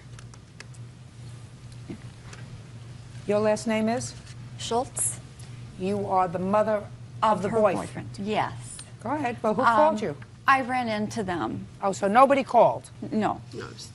I ran into them. They When? told me in December sometime. Okay. And they told me that Audrey was using drugs. So my Did son, you ask what kind? Yes, and she told me it was marijuana. And my son is really against girlfriends using any kind of drugs or Okay, alcohol. so now she says it wasn't by phone, it was when you ran into each other. Did that happen? I do not recall that. Well, she does. Why would she lie about that? I don't know, but I do not recall that. Did she use marijuana while you were living together? Yes, she did. When? Well, we were at a friend's house, and I was in the bedroom with my friend, with her daughter, watching a movie, and she was in there with my friend's boyfriend and Mark, and they were having a conversation about using marijuana, and Mark overheard it. Overheard what? Overheard the conversation about them using drugs. And Audrey had asked Mark not to tell me. On the way home, he told me. What did you overhear, sir? They were talking about hiding it, not letting me see it, but then giving it to my friend's boyfriend. And But in all the time that you lived together with the plaintiff, she never smoked marijuana in your presence. No. What are you poking him for? I didn't. not to my knowledge, but Well, you would not to your knowledge. You have eyes. she would hide it. She would go out with friends, and Don't tell me what she would hide it, sir. I'm asking you a very simple question. You never saw her smoke marijuana while she was in your presence. no, ma'am. Did you? No. First of all, they don't always get things right when they hear things. Is this your boyfriend? Yes. Step away from her for a second. That's fine. Have you ever said something to him and then a week later you say, don't you remember I told you that? And he says, you never said that to me. You told me this. So you never said that to you? That never happened? Sometimes it happens. Oh, but listen. more than likely he pays attention because... But I'm just asking you. Never said to you, you didn't say that. That's not what I heard. I don't remember you telling me we had this date. I don't remember you telling me your mother was coming over. I don't remember you telling me we're going out with your sister. None of that. No. No. It'll happen. They don't always get it right. And to have relied on that statement to make that statement to her boyfriend's mother was probably not good judgment. Well, he wouldn't lie to me about marijuana because he knows my stance on it. He knows I disagree with it. Well, and if you said to me that I saw her smoking marijuana I smelled it in the house, that's another story. But for all you know, she could be puffing and she could be showing off for a friend. You don't know that that's true. You lived together for 5 months and you never saw any evidence of it in your home. Saw, smelled, felt, right? So you probably should have kept your nose in your own business. But we did have a conversation about her drug usage a while after that night at my friend's house, and she had admitted to doing it. What did she say to you? And she said she was going to continue doing it because she liked it. And I told her I do not agree with it. Fine, you can have to agree with it. You're not her moral police. As long as she's not doing it in your home. It's not your business, but that's not slander. No, what happened was... It's not slander. Okay. Well, I was talking about a different incident. Well, there's something also very different that happened with work. Do you have witnesses from work? I do not have witnesses from work, but I do have my suspension paper. I got suspended because they were very good friends with this guy at work. Listen to me. Who? That's all hearsay. Even though I have a document saying that I was suspended? Okay, whether you were suspended or not, I have to have a witness to tell me why you were suspended. Well, the paper says why. How do I know if the information they got from them is the only reason that they had to think that you were using drugs? How do I know that? That's not legal in a court. You can't use that as evidence in a court. Do you understand? Yes. Okay, fine. They owe you $320 for their share of the security deposit and the bills that they have. And next time, you have to be careful when you talk about somebody else's reputation. Do you understand? That's all. Crystal Kim says former roommates Marcus Thompson and Darian Harris won't return her furniture. Crystal also claims that Darian attempted to sexually assault her. Miss Kim, how long have you known the defendants? About a year. And there came a time when you moved into an apartment with them. They already had the apartment. Correct. And when was that? June 1st, 2007. Did you have your own bedroom? Yes, I did. And you were supposed to pay rent? That was not the agreement. You going to live there free? No. Well, either you live there free or you pay rent. What the agreement was if I were to move in, I would pay for utilities, I would pay for gas, I would pay for the cable, I would pay for the internet, the phone. So you were going to pay all the utilities? We shared the gas, and then I paid the majority of everything else, correct? Is that your agreement? No, that was not the What was the agreement? The agreement that we had when Crystal moved in with us, it was correct for internet, phone, cable, and some grocery. Okay. When did you move out, by the way? January 15th, 2008. And I assume you have proof that you paid all those expenses while you were living there? Yes. Great. So that was the agreement. She wasn't going to pay rent.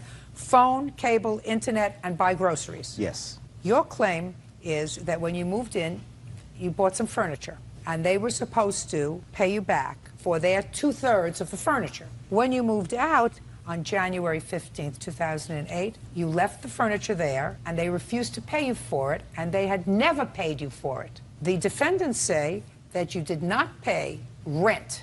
You used the word rent while you were there. You lived there for 9 months, and they're keeping the furniture. That's your defense. Yes. You also claim that one of these two young men assaulted you. Yes. And you want to be compensated for that harassment.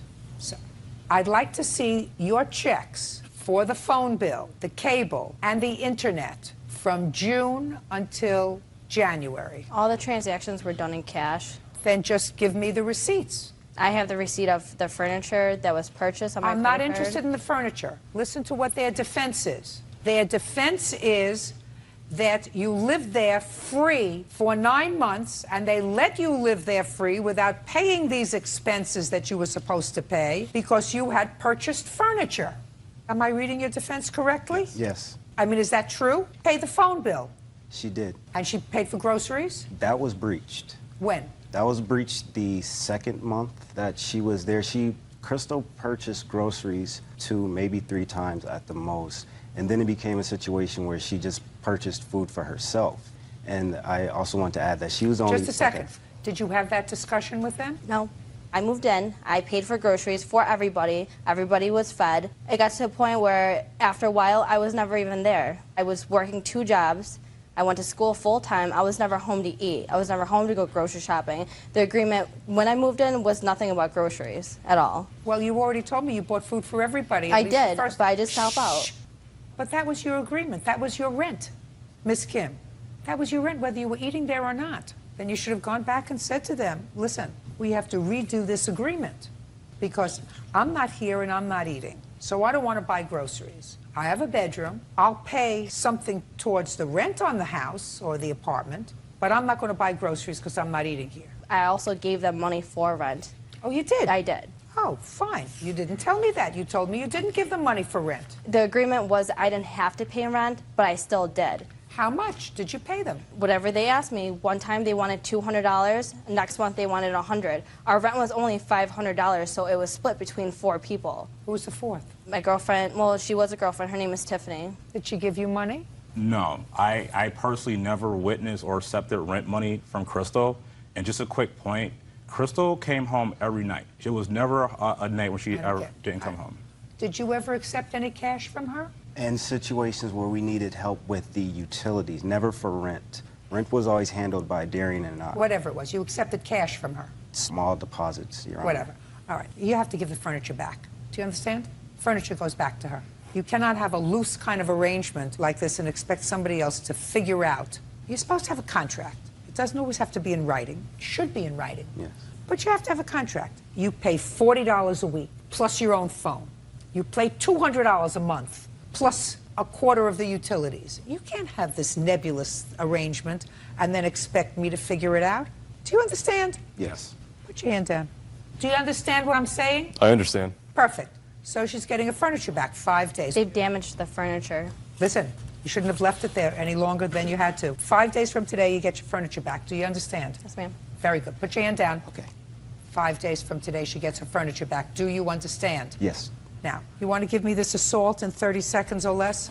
Now, Miss Kim, you want to give me this assault in 30 seconds or less? Sure. One night, Friday night, October, we went out to a bar. Probably 9 o'clock, we all got home from work.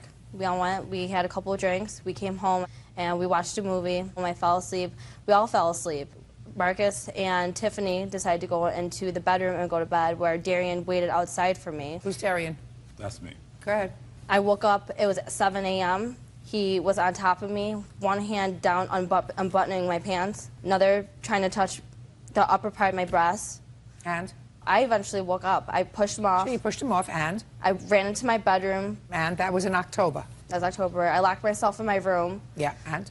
Called my girlfriend, didn't know what to do. And? I stood there overnight, waited till everyone woke up. I grabbed Marcus, talked to Marcus, and asked him what I should do. And he told me, he's like, I'll be behind you 100%, but you lived there October, November, and December. Are you telling me that you didn't speak to, what's your name? Darian. Darian? No, we spoke. October, November, and December? We spoke. Did you tell him that his advances were uncalled for and unwarranted? Yes, and he apologized. And you stayed there? And did you have any trouble with him after that? I did. Tell me. He thought that he could do whatever. He made me feel uncomfortable. Who cares what he made you feel uncomfortable? Getting your furniture back. Stop with the nonsense. He made unwanted advances. He apologized. Everybody had a little too much to drink. You were on the couch? Were you on the couch? Yes, I was on the couch. Shouldn't have done it. Stopped. Didn't assault you in any way. Didn't touching my breasts. Didn't. And getting down my pants is... Did you call the police? He told me not to. Did you call the police? No, I didn't. Did you stay there for 3 months? Yes. Goodbye, Miss Kim. You get your furniture back. Robert Anshando and his niece, 14-year-old Itziana Flores, are suing Itziana's friend, 15-year-old Damian Blowers, and his mom, Juliana, for the cost to fix a car. Mr. Anshando, you have a car. Yes, ma'am. This must be your niece, is that right? There was a party at your house. He was there, this young man, whose name is? Damien. Damon, who's 15 years old. This is Damon's mother. You gave Damon permission to drive your car. That's correct, ma'am. And Damon had an accident with your car. That's correct. And you think that his mother should be responsible for paying to fix your car. That's correct, ma'am. Convince me. Okay. February 6th, we're having a birthday party, Your Honor. About 7:30 that night, party was winding down. And I asked Damien, I said, Damien, do you have a driver's license? Can you drive? He said, yes. I said, you know, you guys want to go to the movie? You don't want to hang out with us? That's fine. So please be back by 11:30. So you said to him, you have a driver's license? He said, yes. Yeah, you have to just shh. You want to take the car and take some of the kids and go to the movies? And he said, yes, and that's when they went out, and that's when the accident happened. Yes, ma'am. How many children were in the car? Just one. Just your niece? Tiana. Yes, ma'am. How did the accident happen? Well, we got in the car, and well, I guess he pressed the gas too much, and it went like really fast back. And I guess he didn't see my neighbor's van and like parked, and like it hit it. Now, how do you know Damien? We've been good friends. You've been good friends for how long? 1 year. How old are you? 14. So you know that Damien is 15? Yeah. And where do you live? And where is that? Illinois. In Illinois. And how old do you have to be to have a driver's license in Illinois? 16 or 18. You know that, because every teenager knows that you have to be 16, right? Yes. So you knew that when you got into the car with Damien, he didn't have a driver's license? Yes. Did you tell your uncle? No. Do you love your uncle? Yes. But you didn't tell him that Damien didn't have a driver's license? No, because I didn't know. Of course you knew. If you knew him and you were his friend and you knew he was 15 and you knew in your state you have to be 16 to have a driver's license, you knew he didn't have a driver's license, right? Right. Do you have children? No, ma'am. Well, then I really can't fault you. Do you know when a teenager is lying? Not exactly, no, ma'am. I'm going to tell you, when their mouths move. Yes, ma'am. It's your own niece. She didn't say to you, uncle, don't give him the keys to the car because he doesn't have a driver's license, right? Yes, ma'am. And let me tell you something else. If something happened to him and her in the car, you know who would be responsible? I would, Your Honor. Right. His mother's not responsible. His mother didn't give him the keys to a car. You gave a minor the keys to a car. He was a friend of your 14-year-old's niece, which should have put you on notice right away that he was not old enough to have a driver's license. And when you said you have a driver's license, you should have said to him, let me see it. Yes, Your Honor. Your Honor, he doesn't look 50. He looks 17. The guy, he was very polite. He was very much a man there. I'm not talking to you about perception. I'm talking to you about the law. Yes, ma'am. The law doesn't want to hear, well, he looked older. If it doesn't work with statutory rape, it doesn't work with a car. Do you know the analogy, sir? Yes, Your Honor. The analogy is, well, she didn't look 13, she looked 20. You know how far that goes in sentencing? Not at all. Same way with a car. You don't give your car to anybody unless you are positive that they are licensed by the state to drive it. That being said, sir, did he ask you if you had a driver's license? No, we did not. No, I didn't think so. Okay, your case is dismissed. That's all. কথা খুব খুব খুব জরুরি একটা বিষয়। এইটা দিয়ে তুমি মানুষের মাথা কিনে ফেলতে পারো অথবা তুমি তার মাথাটা কেটে ফেলতে পারো। আচ্ছা মো আপনি কেন মিডিয়ার সামনে কথা বলেন না সেভাবে? সত্যি কথাই বলতে চেষ্টা করছি এখন। আমি আসলে ভয় পাই কথা বলতে, আর এখনকার সময় ভয় পাওয়াটা তো আমার মনে হয় না খুব ভুল কিছু করি। তুমি দেখো না, কথা বলাটা তো এখন আসলে অন্যায় হয়ে যাচ্ছে। তুমি কি বলছো সেটা কি সত্যি সবাই শুনছে তুমি মনে করো? তুমি নিজেও তো আমাকে যখন পরিচয় করিয়ে দিলে এসব কিছু বিষয় নিয়েই কথা বললে। কথাটা কি সত্যি তুমি কতটুকু বলছো বা কি বলছো, কেন বলছো, পুরোটা কি মানুষে শুনে? আমার মনে হয় না। তাদের মনের মতন করে তারা বানিয়ে ফেলে। প্রথমত আমি ছোটবেলা থেকেই কথা বলতে ভয় পেতাম, তার কারণ হলো আমি শুনতাম যে আমার গলাটা একটু অন্যরকম, এটা একটা কারণ। দ্বিতীয়ত আস্তে আস্তে যখন বড় হলাম তখন আমি ওটা কেটে গেল। এখন যেই যুগে আমরা চলছি, সত্যি তো ভয়ঙ্কর কথা বলা। কি করে তোমরা বলছো কথা কেন বলেন না? না বলাই তো ভালো, চুপ করে থাকাটা ভালো না? শুনতে খুব খারাপ লাগলেও কথাগুলো সত্যি আপনি যা বললেন। তবে জাহিদ ভাইয়ের পর্ব প্রচারের পর আপনি আমাকে ফোন করেছিলেন এবং এমন সব সুন্দর সুন্দর কথা বলেছিলেন, ওই প্রত্যেকটা শব্দ ছিল আমার জন্য এক একটা অ্যাওয়ার্ড। আপনার কেমন লেগেছিল সেই পর্বটা? আমার ভালো লেগেছে। আমি খুব ঠান্ডা মাথায় বসে দেখেছিলাম। তখন অবশ্য এত আশপাশের গল্প শুরু হয়নি। আমি একদিন আমাকে জাহিদ পাঠালো এটা, তো আমি সারাদিনের ব্যস্ততার মধ্যে না, আমি রাতেবেলায় ঠান্ডা মাথায় বসে বসে ওটা বসে শুনলাম কথাগুলো। সাধারণত আমি নিজেও মনে করি যে আমাদের আসলে স্ক্রিনের সামনে কথা বলা একটু সচেতনভাবেই কথা বলা উচিত। তো অনেক সময় অনেকগুলো কথাই দেখলাম অনেক সুন্দরভাবেই উত্তর দিয়েছে দুজনেই। তুমি প্রশ্নগুলো খুব সুন্দর করেছো জাহিদকে, এবং ভালো লেগেছে আমার। ভালো লাগার পরেই আমি পরের দিন তোমাকে ফোন করে বললাম ভালো লেগেছে। ইনফ্যাক্ট আমি ওই রাতেই তোমাকে মেসেজ করেছিলাম যে রোমান খুব ভালো হচ্ছে। হ্যাঁ, তো আপনার একটা কথা আমি মনে রেখেছি যে মানুষকে কথা দিয়েও কেনা যায়, আবার মানুষকে কথা দিয়েও আসলে মানুষের মাথা কেটে ফেলা যায়। এটা আমি বিশ্বাস করি এবং আমি এই স্ট্র্যাটেজিতেই চলতে পছন্দ করি। কারণ আমি যেভাবে বড় হয়েছি, যে এই পরিবেশে বিশেষ করে, এটা বোধহয় আমার বাবা মাই বলতেন দুজন, যে কথা খুব খুব খুব জরুরি একটা বিষয়। এইটা দিয়ে তুমি মানুষের মাথা কিনে ফেলতে পারো অথবা তুমি তার মাথাটা কেটে ফেলতে পারো। কিছুদিন আগে আপনি জারিফকে নিয়ে একটি ছবি দিয়েছিলেন। জারিফকে আপনি আদর করছেন, একটা মা তার সন্তানকে আদর করছে, অ্যাফেকশন দেখাচ্ছে, এবং সেটি নিয়েও কিছু কুরুচিপূর্ণ মানুষ অনেক কিছু লিখেছে, ট্রল করেছে। আপনার কি তাদের দেখে করুণা হয় নাকি আফসোস হয়? আমি যখন এটা দেখেছি, আমি যতটুকু না কষ্ট পেয়েছি, আমার ছেলে ভেঙে চুরে শেষ হয়ে গেছে। ও কিন্তু 20 বছর ওর বয়স, এবং ও এটা দেখেনি, ওর বন্ধুরা ওকে পাঠিয়েছে এবং বারবার করে আমাকে, ওর এই অবস্থা যে অনেক ভাষাগুলো ও বোঝেনি। ও এতটা, আমার বাচ্চারা কিন্তু আমার সাথে খুব ফ্রি, কিন্তু ও এতটা লজ্জা পেয়েছে যে ও একটা বাথরুম থেকে বসেও আমাকে টেক্সট করে আমাকে এটা পাঠাচ্ছে আর বলছে, মা এটা কি, এরা কারা এই ধরনের কথা লিখছে এবং কেন? আম্মা আমরা কি কিছু করতে পারি না? এবং যখন আমি ওকে বের করে নিয়ে এসেছি বাথরুম থেকে, আমি দেখছি যে ও একদম কান্নায় ভেঙে গিয়ে আমাকে জড়িয়ে ধরে কাঁদছে। আমি ওকে বোঝাতে চেষ্টা করছি, কিন্তু ও একটাই কথা বলছে, মা তোমাকে নিয়ে কথা বলেছে, তোমাকে একলা নিয়ে বলেছে, আমাকে আমার মাকে নিয়ে কথা বলছে। মা, ওদের কি মা নাই? আমি কি উত্তর দেবো রুম্মান ওকে? যারা এই ধরনের কথা বলে, আসলে যারা এই ধরনের কথা লিখে, আপনারা কি একজন মায়ের চোখে পানিটা দেখতে পাচ্ছেন? কারণ একজন মা, তাকে নিয়ে যা ইচ্ছা বলা যায় এবং সে সেগুলো হজম করে নিতে পারে, কিন্তু যখন তার সন্তানকে নিয়ে বলে, মায়ের এই চোখের অশ্রু কিন্তু আসলে অনেকের জন্য হয়তো বদদোয়া হয়ে আসবে। কি বলেন আপনি? আমি নিজেও তখন কতগুলো জিনিস নিয়ে খুব অবাক হয়েছি, এবং এত কথা, মানে আমি আসলেই অনেক কিছু আমি নিজেই নিতে পারিনি। আর আমার তখন মনে হচ্ছিল কি আমি কাকে মানে কোথায় এগুলো বন্ধ করবো, কিন্তু ওরও তো কিছু বন্ধু বান্ধব আছে, ওকেও পাঠাচ্ছে, সবগুলোর ভাষাও বুঝতে পারছে না। মানে দিয়ে ও আমাকে যে ধরনের প্রশ্ন করছিল, আমি সেই প্রশ্নগুলোর উত্তর দিতে পারছি না। আমি অনেক চেষ্টা করেছি। তখন বলছে, মা তোমাকে একা নিয়ে বলেছে, এখানে তো আমার মাকে নিয়ে বলছে। তখন একটা কথা আমি বোঝানোর চেষ্টা করলাম, বাবা সবার মা আর তোমার মা তো এক না।